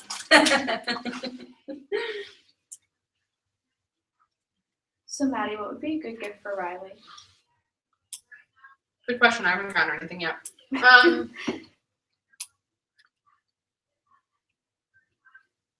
I don't know what she has and what she doesn't have. Well, I wouldn't get. Would I I don't be better know. off doing like a gift card and then Probably. like, yeah, or cash, then Yeah. just take it. Honestly, yeah. Just because as a mom, you just get so much like stuff. I know. And then you end up getting like double, and it's just a lot. So yeah, it would be better, even like a Target gift card Okay. is like the best. Just Because then they making can sure. get like diapers, or they can get, Right. you know, baby food or whatever. Okay. Because I know for Annabelle's birthday, we got a ton of like books and stuff, which was great and fine. But then like you go home and you're like, okay, she has 1,000 books, but like we really just need diapers this week, you know? Right. So Right. That's what I was um, thinking, but I wasn't like, mhm. it's like I'd like to get her a toy, but like I feel like she has all the toys that she would ever want. Yeah. So Yeah, and right now I feel like they're like a little bit limited on space, so they probably don't want a whole bunch of toys. right. Cindy, my phone is not letting me send a response back to you, but yes, we do CC cream at the end of the skincare class. I don't know, my phone's not connecting to like. All right, you guys good to go? The second half goes way quicker, so we should have you guys out here. So let's talk about money management. Again, I'm not going to go into excruciating detail on this because it's all written in here, but I want you guys to just know, like, we make our 50% commission because we buy something for $1 and we sell it for $2. It's seriously that simple, but I get so many questions about it. So how that works though is that commission is based off you selling the product at 100% of its cost. So if you discount the product, that comes out of your commission, okay? That comes out of your commission. That's why we rarely discount. Like I was saying earlier, I offer 2 discounts or 2 sales a year. My customer appreciation sale, which the most you could get off was 15%. That's if you ordered over $200 with me, you got 15% off. Woohoo. And the other one is I roll around the holidays, offer some kind of like, probably if you order again $200, you get 15% off or something like that. Other than that, I don't discount it because I can sell it without a discount and I don't need to sound desperate. I don't need to water down our product, and I don't need to, I don't rely on Facebook sales, so I don't have to do that because I'm actually out working in the field. And so Facebook sales are like a bonus. If I post about a product I like and I get a sale off that, that's great, but that's not the heart of my business, okay? So that's what we want for you guys, because you will see better money when you're actually selling the product at full price and you'll feel like this business actually works. If you discount constantly and you're only ever making 30% commission, you're always going to feel like the business doesn't work because, quite frankly, it's not really working for you. You're not making a lot of money off of it. But I think Brianna last month, I think just her sales profits were over $2,000. Just her sales profits. That's not even her commission. So that's a lot of money because she doesn't discount anything. But if you do choose to discount the product, like I said, it comes from your profit. And then there's a list of like reasons for sales if you are going to do that. Paying tax, we pay tax on the full retail amount. We've talked about this. So if the product's $25 wholesale, we pay $50. We pay tax on $50 instead of $25. And then we get that back when we charge our customers tax. Okay, so our earned 50% discount. This is you only get $225, or you only get your 50% discount if you've placed a $225 order in the past 3 months, if you are active. Okay, once you go inactive, you don't have your 50% discount. Hear me. If you do not have your discount, do not order like $30 worth of product. You just paid full price for that. So you didn't make any money. So I have girls all the time who will come to me, they're inactive, and they're like, I just placed a $30 order, but it charged me the same amount that I charged my customer. Do we understand why? Because you don't have your, okay, so that's happened like multiple times in the past couple months. So I just, not that anybody here, but I just want to address that. If you're inactive, work to get active. Place an active order. Don't just be placing like little inactive orders because you're not making any money off of that, and that will really frustrate you. If you cannot use customer delivery service if you're not active. So you can't send products straight from the company to a customer if you're not active. So meaning your website, so if your website's up and running, but you're inactive and someone from like Montana orders from, your great aunt in Montana orders from you, you cannot have the company send her product because you're not active. Okay. So all the more reason to always stay active. Does that make sense? Do you have a question about that? Yeah, how do if we had someone, like I had my aunt order stuff in California, so like I just shipped it from the post office, but can I ship it from just to her house? Yeah. So I typically, like if I have the product on hand, I usually will ship it from the post office because I can send it a lot cheaper. But if you didn't have the product on hand or whatever, you can actually go into InTouch and go to My Customers. You can register her on your, like, it's not really on your website, but it's in your InTouch as a customer. You hit new order up at the top, and then it'll say order from customer delivery service. You click that and you just go through the whole process. Okay. Yeah. That's actually, I wonder if we have it here. That might be a good thing for us to add in here, sending product through CVS. I don't know that we have a section in, so that's good for me to like put in my brain. But yeah, so you can't use that though if you're not active. Okay. Because it wouldn't be worth the company. Like, you'd be paying extra. What if I was active and then I went inactive for a few months and now I'm active again? You're fine, as long as you are Still, active. okay. There's no penalty for once you're active again, there's no penalty for being ever inactive. I was inactive for 7 months and came back in. Okay. Nothing And changes. then what do you have to do? Just spend the two. Just go sell. If you're Yeah. inactive and you want to get active, go sell $450 and get active. You know what I mean? Okay. So Yeah, I you see just what have to you're place at 225. So if you are getting active from inactive status, it has to be 225 or. Okay. But if you're just remaining active, it has to be 225 cumulative within that 3 months. Okay. Okay, so we're going to talk really quick about this 40-60 split and why this makes way more sense for your business and why you make more money doing this. So you do make 50% commission. Everybody makes that with Mary Kay, but the way that our future national area, like the way that we manage our money is we split our money 40-60.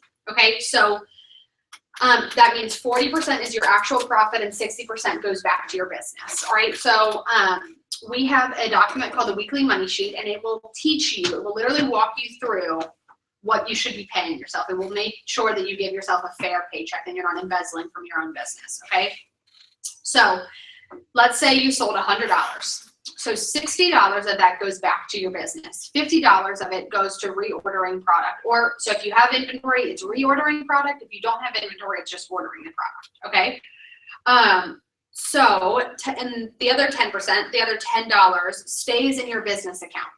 So in that case, that $10 would probably go to shipping. But let's say that you sold $1,000, right? And you still only need $10 for shipping. That means that $600 goes back to your business, $500 for product, and then $90 goes into your business account, $10 goes to shipping.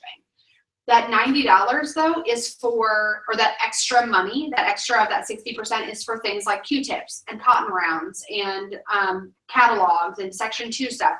That way you're never ever taking money from like your family to pay for those things. You should not be going with your personal card to Kroger and buying a bunch of cotton balls. Because an owner at Starbucks wouldn't take his personal credit card to go buy coffee beans, right?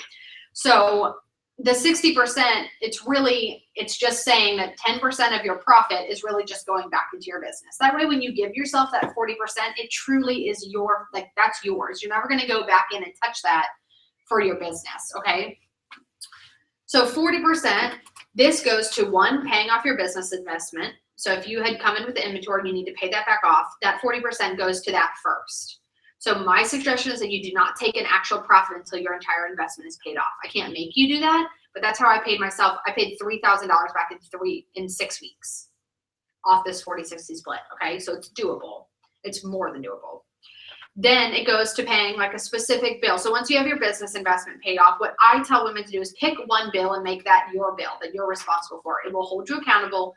You'll end up making more money. So let's say you are responsible for paying your car payment from your Mary Kay money. Okay. But then also, it's also that 40% is to treat yourself. So give yourself, you know, okay, when I make this much, I'm gonna go get a pedicure, I'm gonna go whatever, or it goes to your family, obviously. So, but that way, if you make $1,000, if you sold $1,000 in a week, that $400 is solely dedicated to you. And that $600 is solely dedicated to your business, so that you're never mixing personal, because when you start mixing your personal and your business, this is when it starts feeling like this business doesn't work. You're not really making money. Why am I always using my card?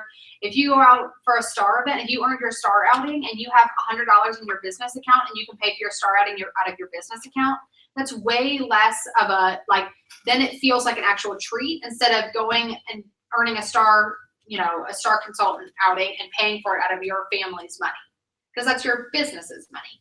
Does that make sense? So the other thing is this protects your inventory. Making sure that you're always reordering product protects your inventory. I'm going to talk about inventory management in a second, but that's the other idea behind this, is that you're always protecting the product on your shelf and you're making sure you always keep that product on your shelf so you're not dwindling your inventory over time. Okay, and then there's an example of this, but does this make sense? Do you guys have any questions about this? Or why we do 60-40 instead of 50-50? Okay. Business taxes, really quick. Everything is tax deductible. Everything that you touch is tax deductible with Mary Kay. If you go get your hair or your nails done, it's tax deductible. If you go to dinner with me or another consultant or Brianna or whatever, that's tax deductible. If you go buy an outfit for seminar, tax deduction. If you, any product, any color product that you use is tax deduction. So for personal use, anything that someone can see is a tax deduction. So blush, lipstick, mascara, eyeliner, eyeshadow, bronzer, that kind of stuff. So that's all a tax deduction. Any mileage that you use to drive, like the mileage that you use to drive here. If I went and filled up my tank on the way here, tax deduction. Everything. Keep everything. What I do is I keep all my receipts in my wallet, and then once a week I have my assistant go through and she categorizes all of them into food, travel, business supplies, or like personal business, meaning like dinner, or like personal business would be like my hair, nails, all that kind of stuff. So she categorizes them, she logs them into my computer for me, and she just keeps them in a file, an expandable file folder per month. And then at the end of the year or the beginning of next year, I literally in January handed that expandable file folder to my accountant and said, here are my deductions. And she went through with my Excel sheet, you know, that I had kept track of it, handed them to her, she itemized everything, and we got a ton of money back on taxes. So make sure you're doing that. Keep every packing slip that comes in your orders, like in those boxes, keep every packing slip, again, just put it in that file. So like just have a file for January, for, you know, whatever. So if you're starting this month in July, and put every receipt and every packing slip that you got in there. It doesn't even have to really be organized. You just need to keep it in case you were to get like audited or something. And then I just keep a running Excel sheet of date, place, amount, and reason. It takes 2 seconds, especially as a part-time consultant, because I have tons of receipts and it still takes my assistant like 3 minutes.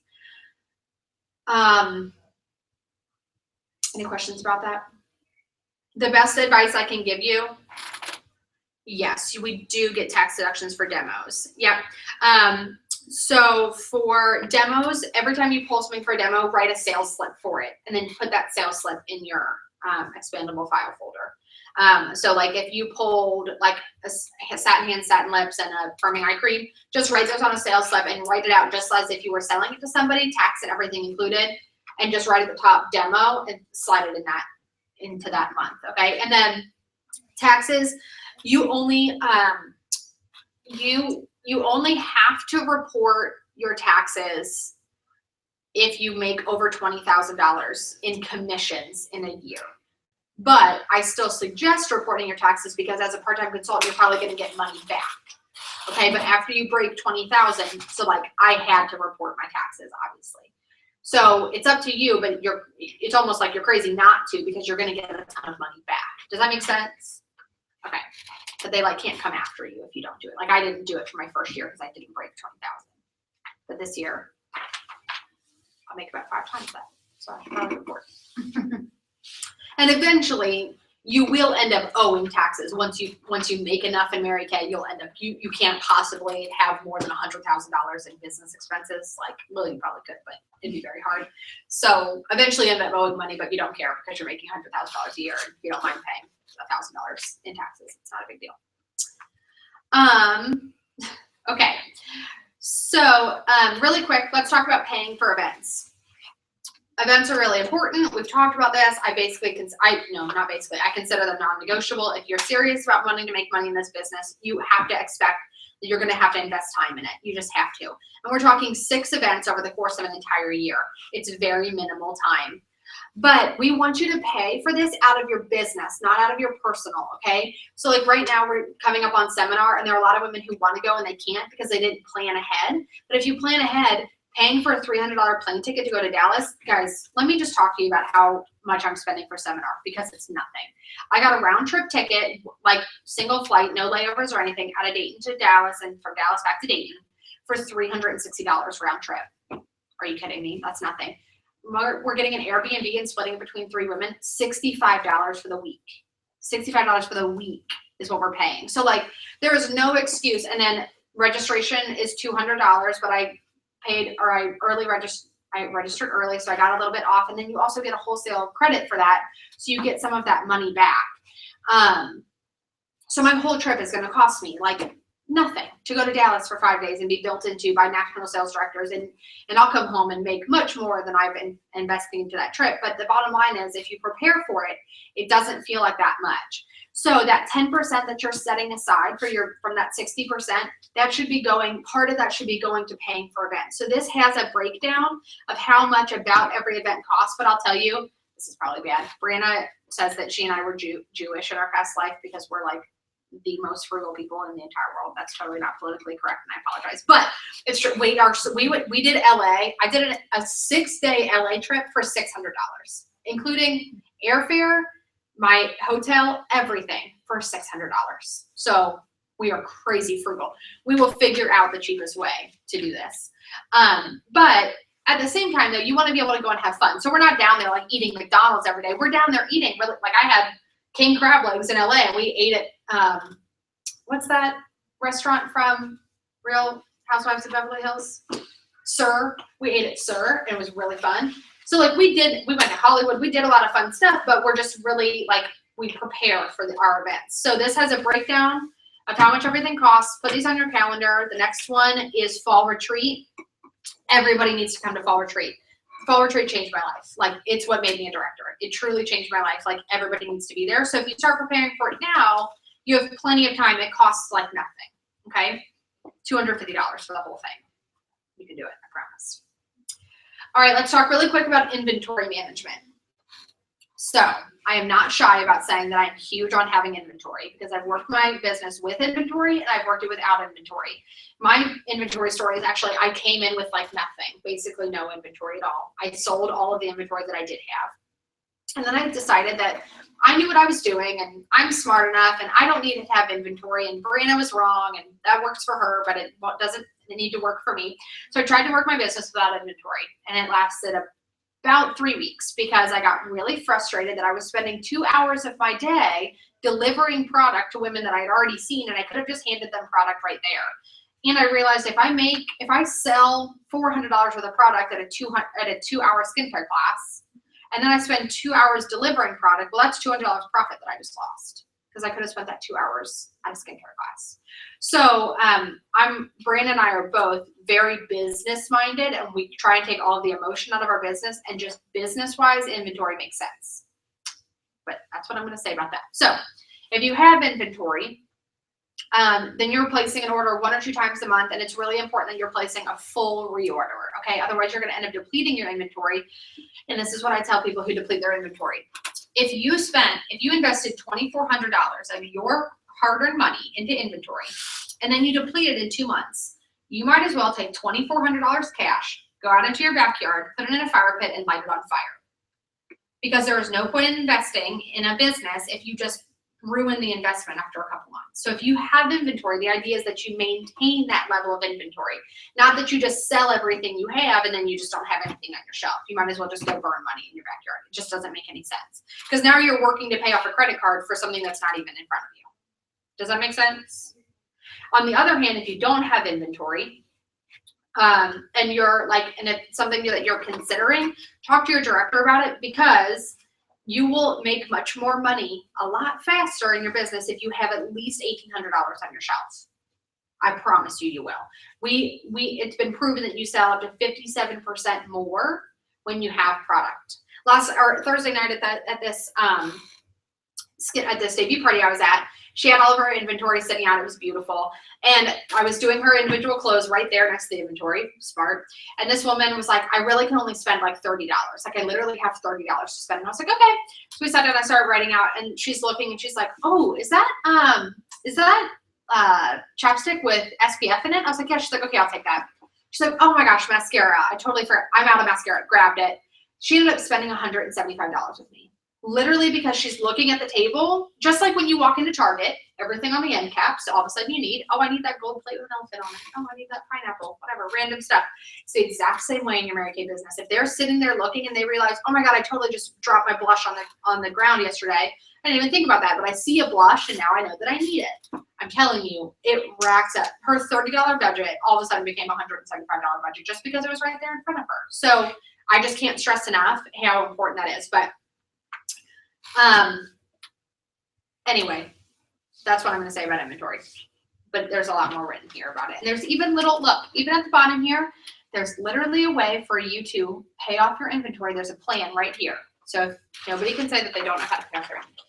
Okay. Customer service. So we're going to talk in ideals here because I recognize that a lot of you guys are kind of like your business is just starting. And so some of this might feel like too much, and that's okay. Customer service can be very simple when you start out, but once you have like a really strong customer base, you want to have systems in place. Okay. So if you're somebody's beauty consultant, you have a responsibility to really take care of that customer. That's how you have thousands of dollars. I had $800 worth of reorders last month, and that was without me. Like my norm is to follow up, check in with all of my customers, and I didn't even do customer check-ins when I had $800 in reorders last month. That's $400 profit that I made from doing literally nothing. I was on maternity leave. I didn't do anything, but that's because I take good care of my customers. So there's a couple of things that go into this. There's the preferred customer program. This is you can register your customers and they send them a lookbook 5 times a year.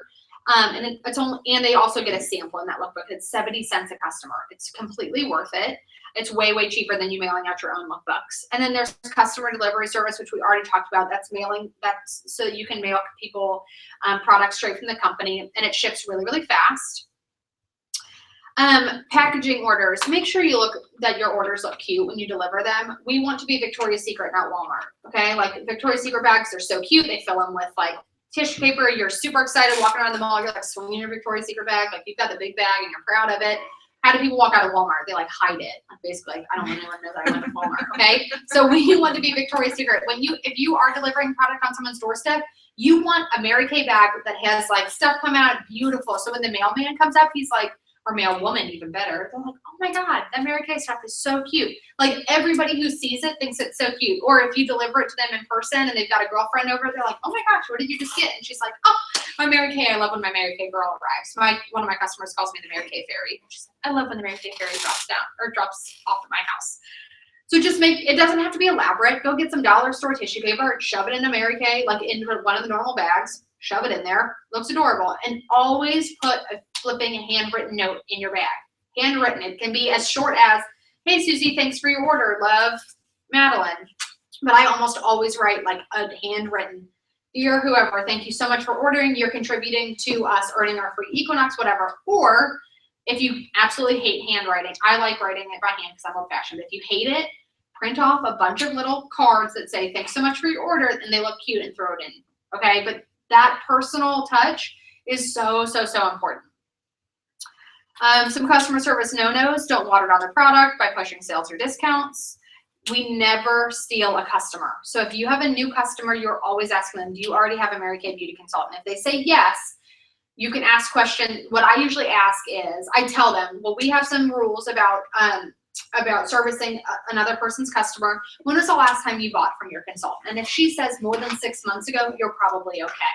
All right. Yeah, I was going to ask that. If Because she's I have like, someone that came to me, and I know she had a consultant, but it was like she hasn't ordered Mary Kay in a year. yeah, And I think the person doesn't live very close Right. to her, so it's like more of an inconvenience. Right. Because she said she met her halfway and stuff, And I'm that happens. around the corner. Yeah, and that happens, and that's normal. So like if they're like, oh, I bought a lipstick once from someone, they're not. But if someone's servicing them, if she says, oh, I ordered last month and I'm on full skincare, whatever, the way that you said, oh my gosh, well, I'm so excited that you're here, and I love that you came to support your girlfriend, but I'm gonna let you order anything that you wanted tonight. I'm gonna actually have you order that from your consultant, okay? And that's how you kind of go around that. But again, you can ask, oh, when was the last time you ordered, and whatever. So I have a friend who chose to switch beauty consultants, but I made her go to her consultant and tell her that she was changing. So it was uncomfortable, but she did it because she wasn't.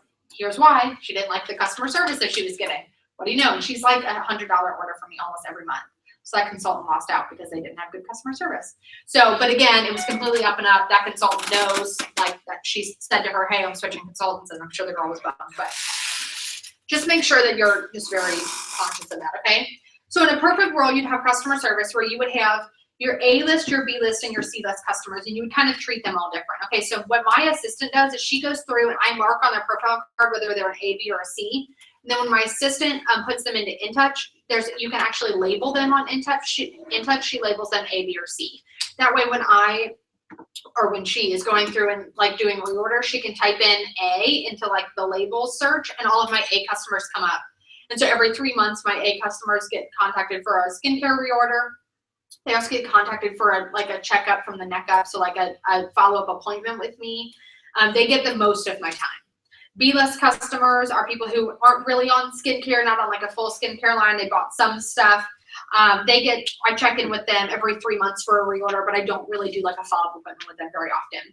And then my C-list customers bought nothing, or they bought like a lipstick from me or something. They just get my automatic emails. They just basically get plugged into my system. They don't really get a whole lot of contact from me. So that's in a perfect world. So again, as your customer list grows or your customer base grows, you can kind of be,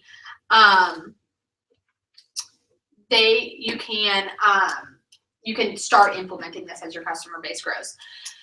Cindy, what do you mean by people who do personal use mostly? Do you mean like as a consultant, someone who's mostly personal use? Let me know. Yeah, just expand on that question a little bit for me, Cindy, and then I'll answer it for you. All right. One of the last, okay. Oh, why does it do this?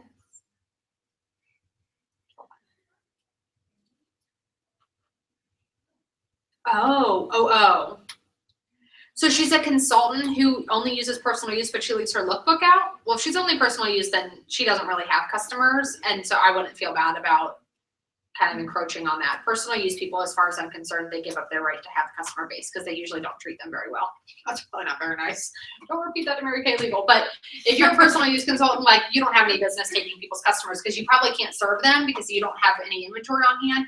And you're only in it for the personal use discount. So other people are trying to make money, and so they should get the customers. That's my really honest feedback. Hope that helps. I had that yesterday. It was Yeah. like, my mom bought this service kit a year ago just to get the bag. I'm like, Right. So then you can be my So then you can be my customer. Yeah. Okay. So let's talk about team building. And I'm going to talk about this for a little bit, not like forever, but just a little bit, because I really this was an area in my business that just held me back for so long. So I want to break down some belief barriers here, because for a long time, I thought that I didn't want to team build. It was too much work. I wasn't that invested in my business to have a team, all these kinds of thoughts. And so what happened is I didn't build a team for the first year of my business. Then when I came back into the game and I was open to team building, I all of a sudden realized a couple things. One, it's literally no extra work, because unless you are a director, you're not responsible for managing your team. That's my job. That's why I'm a director. So your job is to offer this opportunity to women who might need it. So I'm going to read this poem. It's called Maybe She Needs Me, and then we're going to talk about it for a second. So it says, "It had been a long day. I was finishing a task, and as I hurried past her, a little voice said, 'Ask.' Oh, not today," I told myself. I'm tired and it shows. Besides, I might look foolish, and she'll likely just say no. While drifting off to sleep that night, I saw her face again. I wondered what her life was like, her needs, her dreams, her pain. What if she'd been wishing for a friendly word and smile, a chance to know somebody who would go the extra mile? What if she'd been waiting for a break and open door? Was this the opportunity that she'd been praying for? I saw the cars she might not drive, the rings she might not wear, because I would not risk myself to stop to ask to care. So what if what I offer her is not her cup of tea? That's a choice for her to make. How selfish can I be? When all my dreams are realized, I don't want to regret the lives I wouldn't touch and change, the no's I didn't get. Oh, let me live the true go give and let my mission be not to think, do I need her, but maybe she needs me. And I just love that. And I know that it's like a little bit cheesy, but I love that because, guys, I will like fight you. If you try and tell me that this is not the best opportunity for women, like I will fight you on it, because this opportunity, sometimes we get really caught up in just our own little circumstance and we're like, well, this is just helping me pay my mortgage. Okay, that's great for you. And I'm happy for you that it's helping you pay your mortgage. But for another woman, this might get her out of an abusive relationship because she wouldn't be able to afford to leave if it wasn't for this. For another woman, this might offer her her first car that she's ever had. This might offer her a community of women that's going to keep her from battling depression. Or I've had women who have come into this business with postpartum stuff, and this is literally what pulled them out of it. For me, this pulled me out of some postpartum stuff. If I didn't have this in my life, I'm not exactly sure where I would have been after my daughter. We did an exercise at the end of January Jumpstart this year where all the directors wrote on their on a poster board what Mary Kay has done for them other than just income. And guys, it would have blown you away. There were women who said that it kept them from committing suicide, got them out of domestic violence situations. It helped them get out of $20,000 of credit card debt. It pulled them out of like a really just bad place, like mentally. It got them out of it got her to move her kids to an area, to a neighborhood where she wasn't afraid that they could play outside at night, like big stuff. And so team building is so much bigger than just like, oh, I want to go on Target for my car. Yeah, that's awesome. And that's great. And your goals are important. But this opportunity allows women to do things that are so much bigger than they could do otherwise. So when you're sharing the opportunity, you don't know. And most women are not going to sit down with you at a skincare class and be like, I can't pay my bills. Like, no one's going to say that, but just you offering that to her, she is going to know that internally. And when she sees an opportunity that only costs her $100 and can change her life financially, she might need it. Okay. So now that I have women on my team who have gotten out of crazy situations, or that this business really has changed their life, I don't know the people that I passed up in that first year because I just didn't want to get outside of my comfort zone. So, and quite frankly, it kind of like makes me feel really bad that I spent a whole year not sharing with people. So that's why we team build. We team build because other women deserve this opportunity. Even if we don't want to do anything with it, that's fine. That's on us. But that doesn't mean that other women don't want to. And at the end of the day, if you really don't want to team build that bad, that's fine. They can join my team. That's how if you desperately don't want to be a senior consultant and make any commission, like if 4% commission makes you break out in hives, fine. I'll put them on my team, but at least share with them, okay? So how do we team build? We already talked about the 3-part recruiting system, the who would be good at doing this. Would you ever consider it? Just watch what I do. Sharing your eye story at your skincare classes. If you need any help on writing your eye story or what the heck is an eye story, I'll send you my eye story. I have it in a box and I can send it to you, and then you can tweak it and change it for yourself. But basically, it's a 3-minute story of why you started your Mary Kay, what you're excited about, and what your goals are. That's pretty much it. And then it grows as your business grows. Obviously, mine's a little bit longer. Bring guests to Wednesday Night Live. Let us share for you. That's honestly the easiest way to get team members. Do share calls or a coffee chat, which is in person. And just really, the best answer is all of the above, because most women are going to need multiple attempts at team building before they actually join your team. Okay, so they're going to need to come to a meeting. They're going to need to see you do a skincare class. They might even need to do a coffee chat with me, and then they might need a follow-up call with me, or they might, a woman that, my newest personal team member, I've been layering her for 5 months. 5 months of intentional layering, and she finally gave in and joined my team. And I'm really excited about it, but just because someone says no to you doesn't mean that they're going to say no to you in 5 months. So the idea is that we layer and layer and layer. Who do you want on your team? We want directors, ladies. I can't say that enough. We need directors. This is what we want. And that doesn't mean that consultants are not important. We want consultants too. But right now we're just in the season of we are laser focused on finding leaders. Okay. So we want women who are sharp. And this means that they are sharp, they dress sharp, they They are well, they're able to articulate well, unlike me. They are educated. They are leaders in other areas of their life. They're motivated. They have something to work for. They're our target market, which is the 20-somethings, and they have a vision beyond where they're at. So even a woman who's sitting there and she's like, I'm dead broke. I'm a newlywed. We have no money. We're up to our eyes in credit card debt. If she can see herself getting out of that, I want that girl. If she can see a vision, I want that girl. Okay. So it doesn't mean that they have to be like they have it all together right now. Actually, they probably don't. Most people don't when they come to Mary Kay. But it means that they can see themselves having it all together, or that they desire that. Okay.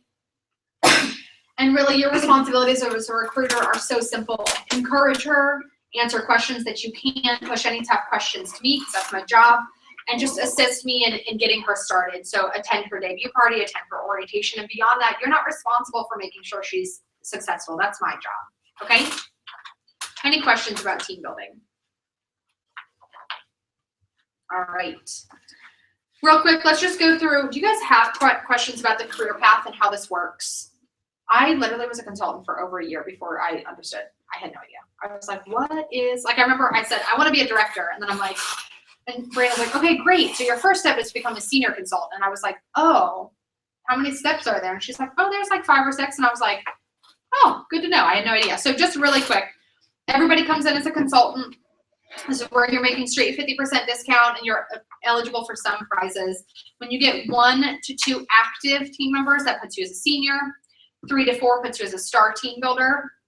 As a senior, you make 4% team commission. As a star team builder, you make 4% commission, and then you start getting $50 bonuses on every qualified consultant that comes underneath you. Qualified means their first order is $600 or more. As a team leader, you make 9 or up to 13% commission, and you still get those $50 team building bonuses. You're also eligible to go on target for your car at that point. As a future sales director, that means you have 8 or more. As a director, as a DIQ, you have 10 or more active, and that means you're working to go into directorship. And then as a sales director, just see all the ways that I make money. You see all this? I make 13% off of my personal team. I make 13% off my unit. That means I make 26% off my personal team. I make 13% off myself. Let that soak in. Every time I place an order, I just made 13% of that back. I get $100 every time our unit hits $5,000. I get $100 for every $1,000 we do. So I got a $900 bonus this month, just because that's where we're at. Unit development bonus. If we have if we have 4 or more qualified consultants come into our unit in a month, I get $100 for every single one of them. That's a lot of money. I get star consultant bonuses every year. I get a wellness award or a wellness bonus up to $2,000. Just here's just $2,000 because you were a good person this year. And then we also get the chance to earn the Equinox or the Premier Plus car or the Cadillac, or take cash for those. Being a director is sweet. And let me just tell you guys, for a long time I felt like I just had to take it slow. Directorship happens in a couple weeks. Not months, not years. DIQ happens in weeks, a matter of weeks. I went on target for my car in a matter of 2 weeks. These promotions are share calls away. I mean, it's 5 share calls away for you to be a senior consultant. It's 10 share calls away for a sales. I mean, this just naturally happens if you're working your business. So I want you to get the idea out of your head that, oh, directorship's great for other people, whatever. Directorship is probably great for you because the money is amazing. And the majority of directors also work a full-time job. So imagine making $75,000 a year on top of your full-time job right now. Or making $75,000 a year, that's probably twice as much as you make right now. For me, it was more than twice what I made. So I just want you guys to understand that directorship is really what Mary Kay, when we talk Mary Kay is awesome money and super flexible and you can, pay for all this stuff. Directorship is where it's at. That's the sweet spot and it's completely attainable. If I could do it with a newborn and all the stuff that I went through when I was in DIQ, anybody can make it into directorship. So it just takes a little bit more focus. It does take more hours, but holy cow, on the other side of DIQ and that craziness, you just oh, I remember my first commission check. I was just I made that much money. Okay, yes, I'll stay in directorship forever.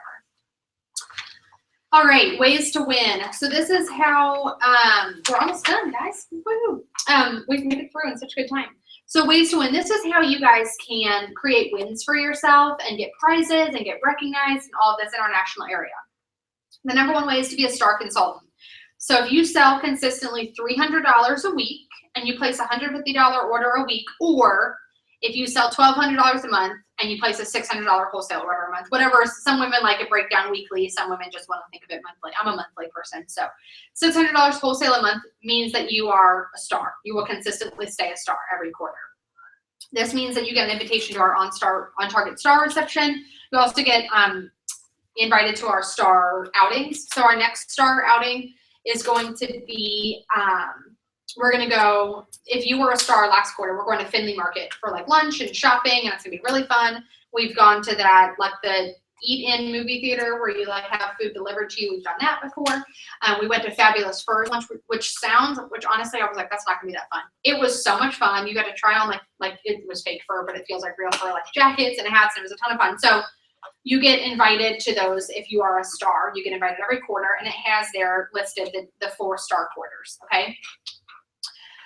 The other way to get recognized is if you book 10 by the 5th and another 10 by the 15th, and if you submit your numbers, you get special treatment and recognition at our meetings. If you do your weekly accomplishment sheet, you get special recognition. If you do the perfect month, so perfect month is perfect 4, 6, 8, or 12. And what that means, perfect 4 means you did 4 qualified parties, you placed $400 wholesale that month, and you did 4 career shares that month, okay? And then 6 is the same thing with 6, 8, 12.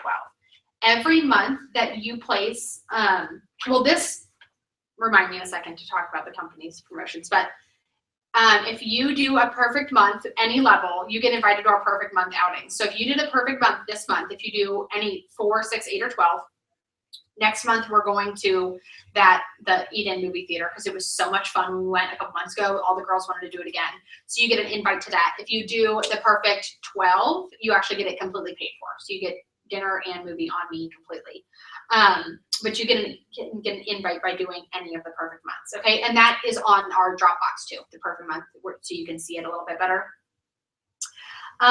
The other thing about the perfect month, anybody who completes 5 out of 6 perfect over the next 6 months, if you complete a perfect month, any level perfect month for 5 out of the next 6 months, you get invited to we're going to the beach. We're going to Palm Beach, Florida in January, and you get an invite to that trip if you do 5 out of 6 months perfect month. Guys, a perfect 4 is so flipping simple. It's so simple. If you did that 4 times or 5 times, you get to go to the beach with us.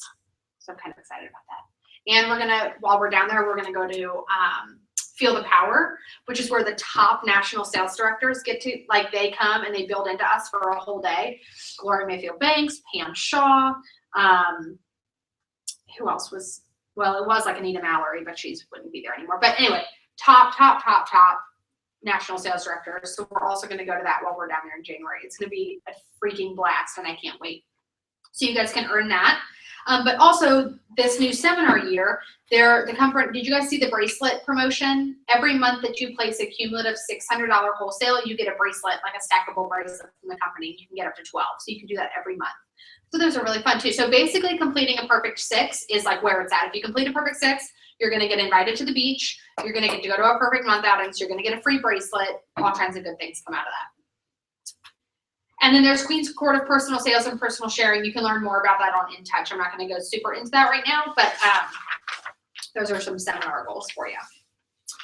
All right, last thing for us to talk about. This is such a good thing for it to be the last thing because you guys just got so much information. Like, I literally just filled your head with so much information. So the last thing I want you guys to walk away with, like kind of on your mind, is the idea of emotional management.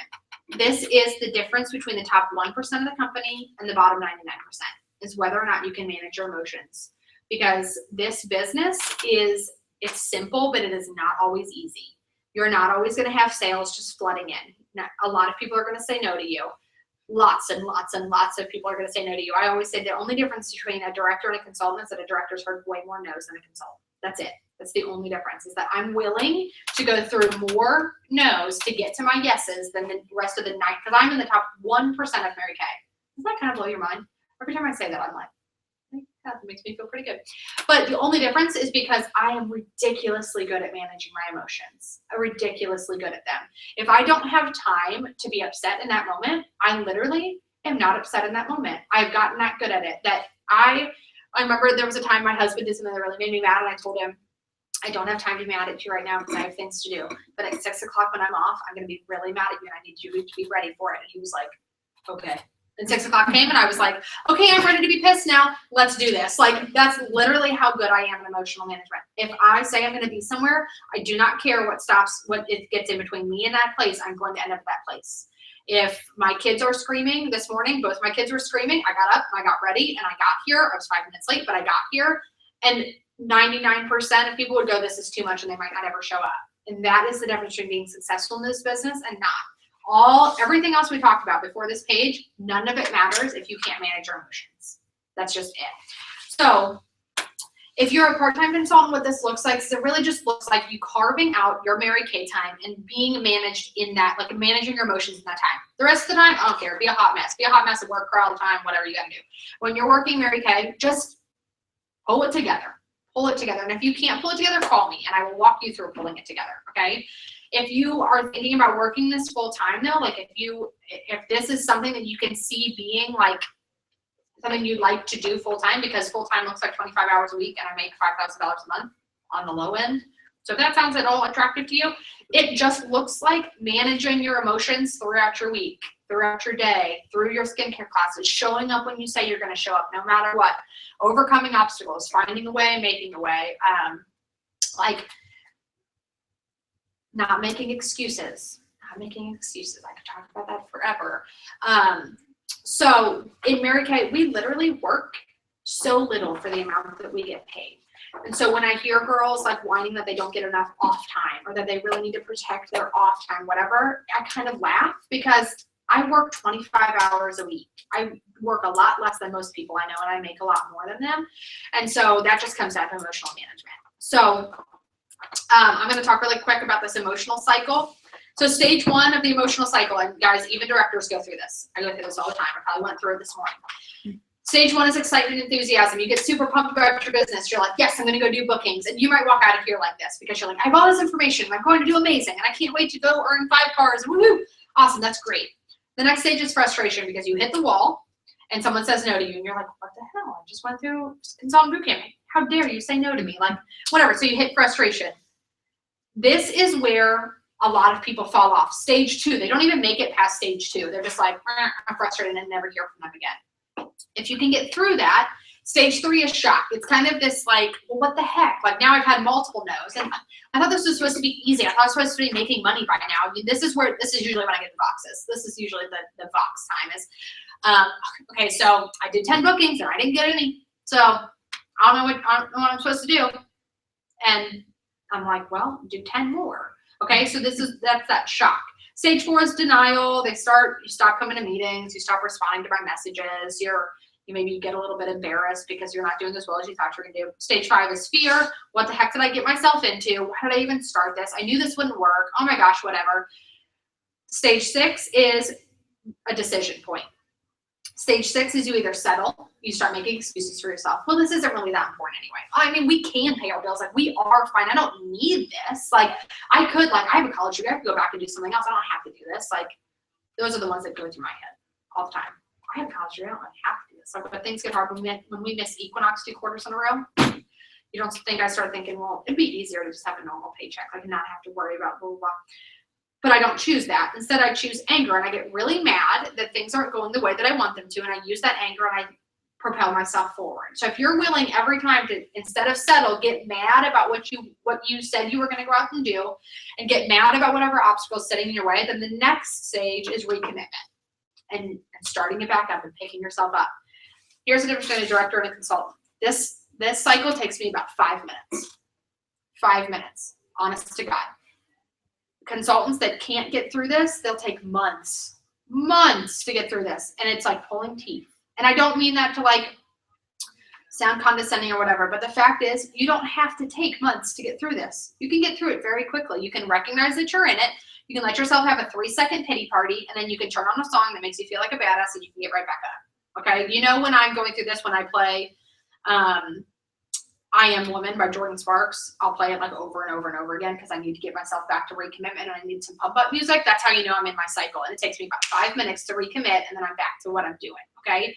So again, ridiculously good in emotional management, ridiculously good. That is the difference between top directors and consultants who feel like they're failing in their business. Okay. So 9 out of 10 times when you tell me you're struggling, the first thing I'm going to ask is how much work have you done? How many hours? How many booking calls? How many shows have you done? The next thing I'm going to ask is, how are you feeling? Are you feeling frustrated? Okay, so what are you going to do about it? Because if you sit there and you're like, that's not working, and you like kick your foot, and nothing, it's not going to work. It doesn't work if you don't work, okay? So the other part of this, and the more positive part of this, that's me like beating you up for a second, but the more positive part of this is understand your why. Know why you're working this business. Why did you get started? Because no one just signs an agreement flippantly. They just don't. Even like for me, if you would have asked me a month after I started signed my agreement, I would have told you like, I don't know, I just did because I wanted to help Brianna out and I wanted a discount and whatever. But even then I knew that there was a little thing in my heart and I was probably too afraid to even admit it, but I knew that I had just seen Brianna go on a trip with her husband in the middle of February. And they decided on a whim to go to Atlanta, and they spent a whole week at the beach. I guess not at the beach if they were in Atlanta, but whatever. They spent a whole week in Atlanta, and they could do that because Brianna didn't have a 9-to-5 job that she'd ask off for. And I knew that had hit me in my heart somewhere, and that's why I signed my agreement. If I really sat down and thought about it, I knew that that's why I signed it, because I wanted that.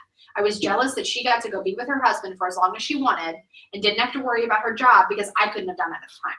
I could never have just taken off to Atlanta for a week. And that bugged me. And it bugged me. And I thought, why does she get to live that life and I don't? That's not fair. If that's out there, that's what I want. But I didn't tap into that until much later. And think of the time that I wasted because I didn't tap into that. Had I tapped into it, I probably would have been a director a lot sooner. And I probably would have been able to be pregnant or not have to work all through my first pregnancy instead of having to work through most of it. But now the reason I work my why is because it makes me angry when someone says that I don't get to spend time with my family when I want to.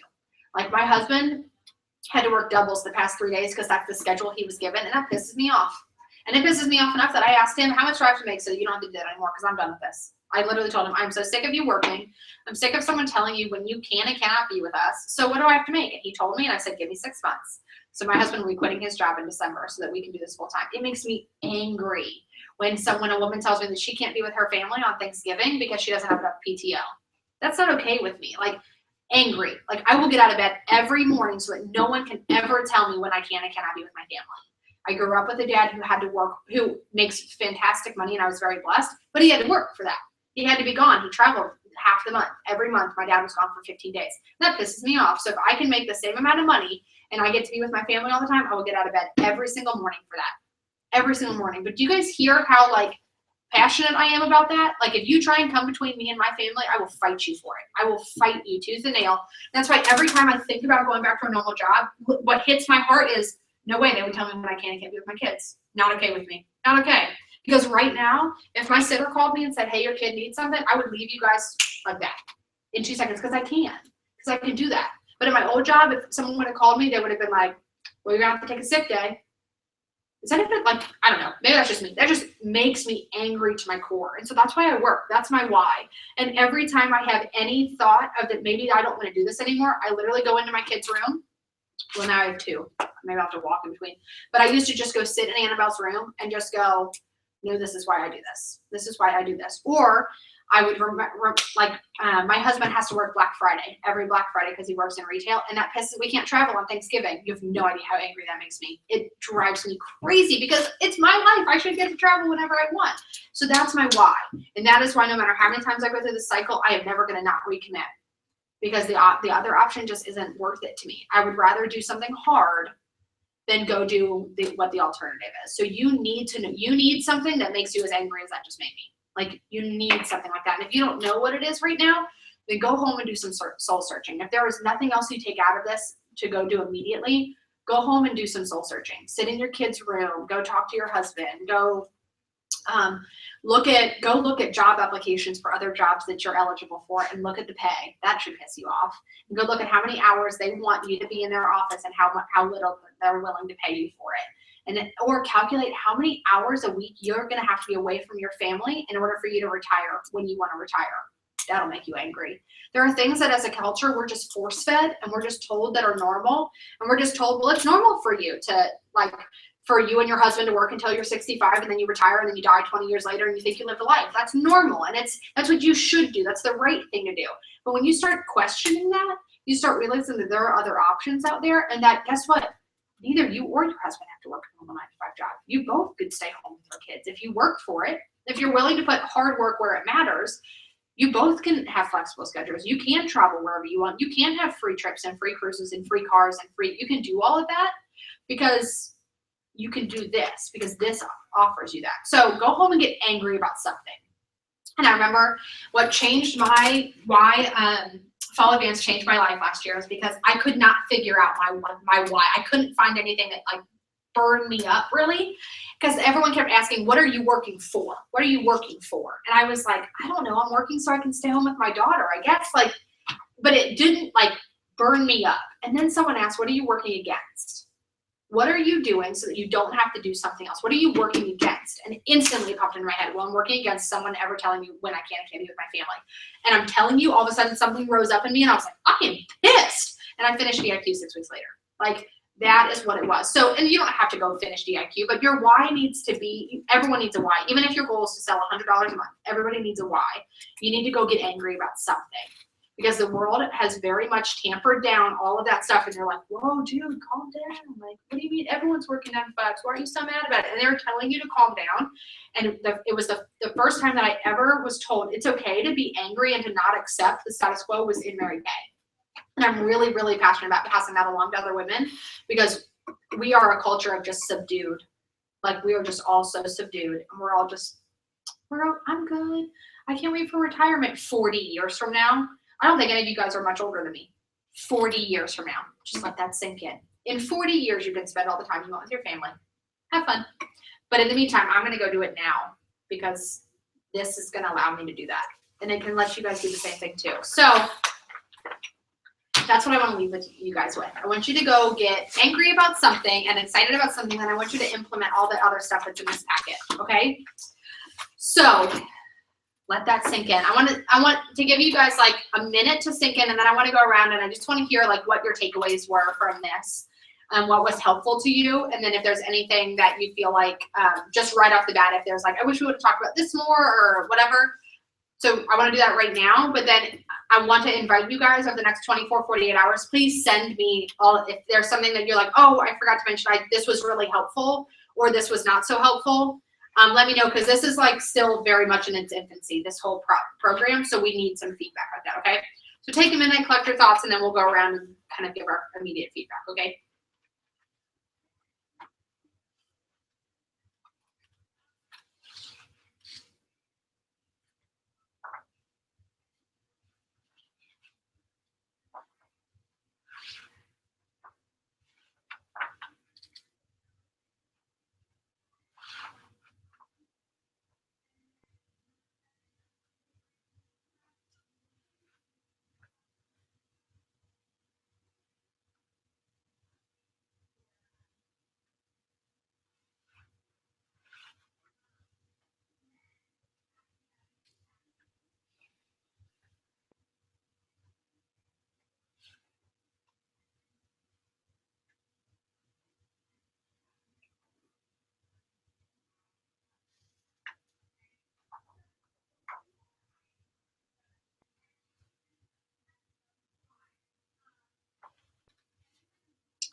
All right. Wants to give me their takeaways. Actually, what I would love to hear is, what was your biggest takeaway, and then what's your goal for yourself in the next, I'll give you 90 days. In your next 90 days, no, that's too easy. What's your goal for yourself this month? What do you want? What do you want to say that you did by the end of this month? Do you want to go? Oh, no, go ahead. You volunteer. Yeah, go. I want to book 3 parties in the next week or 2. Nice. And then do them in the next month. Awesome. Because I was looking at that 3 parties at 120 per hour. It was 360 a week, which is $1,400 a month. I was like, I could use that. Yeah. And I took away the 60/40, like because when I don't really like in the last year, I haven't really sat and like thought about like the shipping and and like it does add up. And then like, which I don't do tons of driving because the majority of my customers are in the limits that I have to drive anyway. So it's like I can conveniently go 2 blocks from where I was already going. But I have some customers that are reaching out now that aren't necessarily, they'd probably be a little bit out of my way. So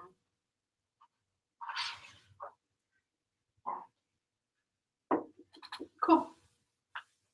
thanks. And the follow-up stuff. Yeah. Because that was confusing at first. The booking, the first, and then the second, and the So now, you mean that was helpful? If you're good on, okay, cool. Thanks. What's next? Okay. So goal for the end of this month is to hold at least a perfect 12. Sweet.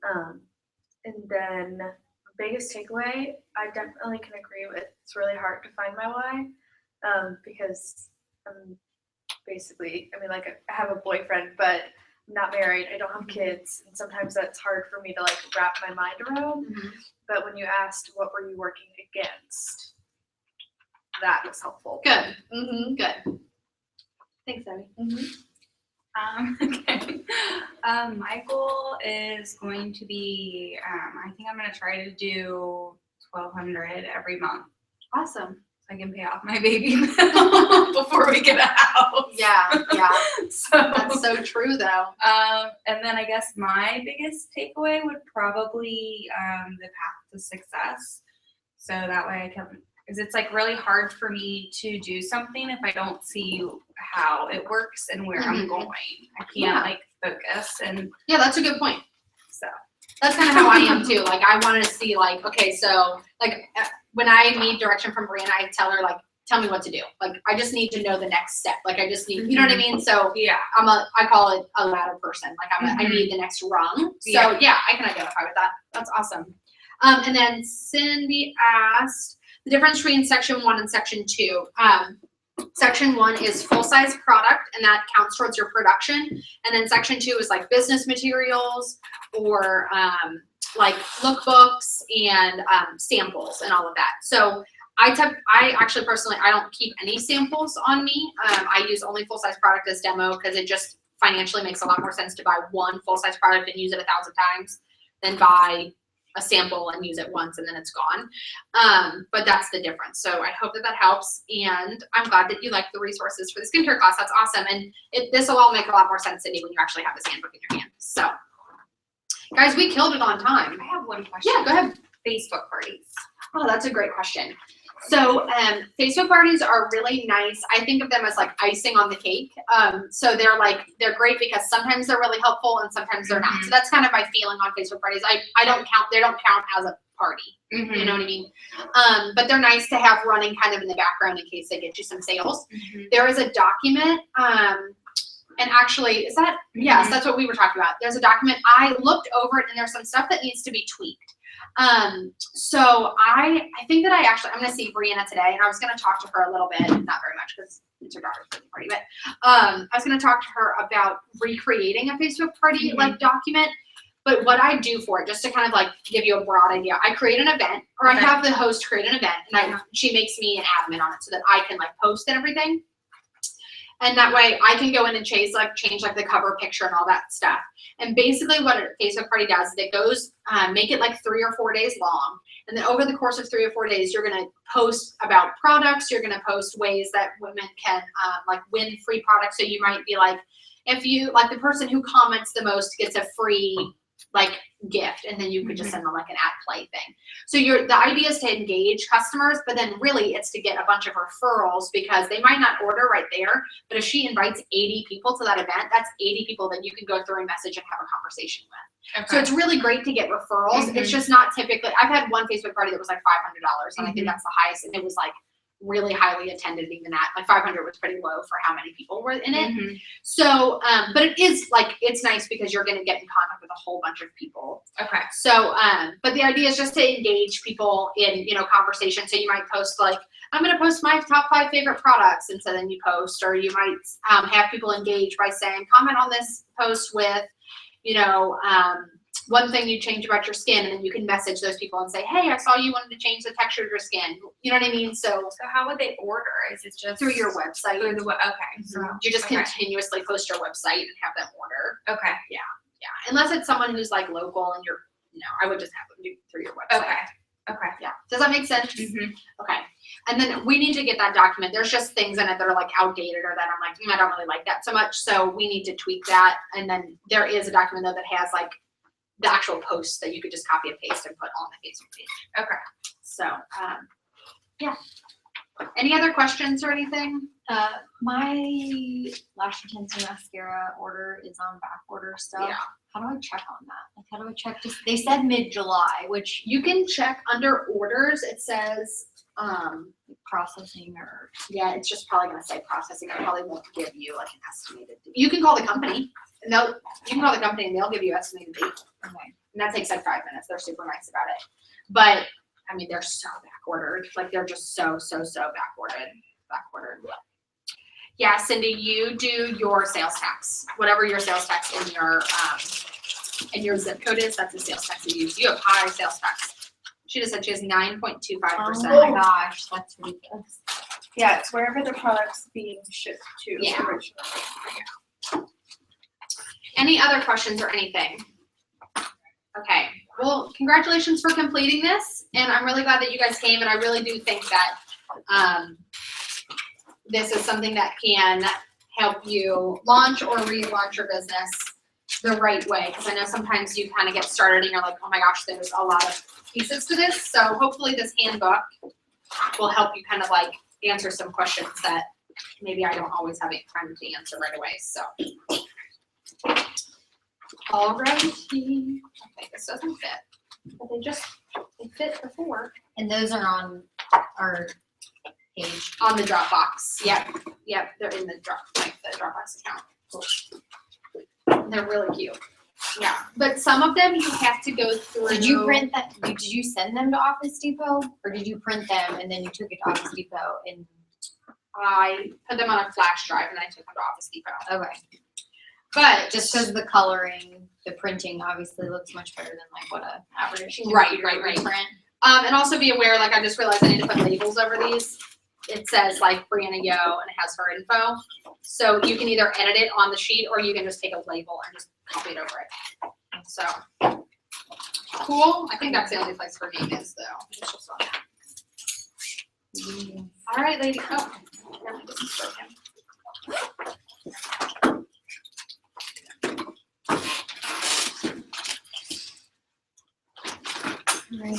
I'm running to the bathroom. Okay. Before I turn That's probably on the way smart. here, I was like, oh my god. I thought about going in the gas station. I was like, A little no. sketchy. I was A like, little I'll just sketchy. I wait. don't blame you. Thank you. All right, guys. I'll talk to you soon. And please like message. Oh, Laura Voxer. Oh yeah. How do I? It's an app. It's VOXER. So I can just look it up on. Yep. Just download it, and then it'll have you create a username. Just send me your username, and then it basically it works like you send voice messages. Oh, okay. It's awesome, and it's way safer for me to like do if I'm driving. So Right. you know what I mean. Right. So yeah, download that. That'll be helpful. Okay. Cool. Thank you. Yep. See ya. Bye.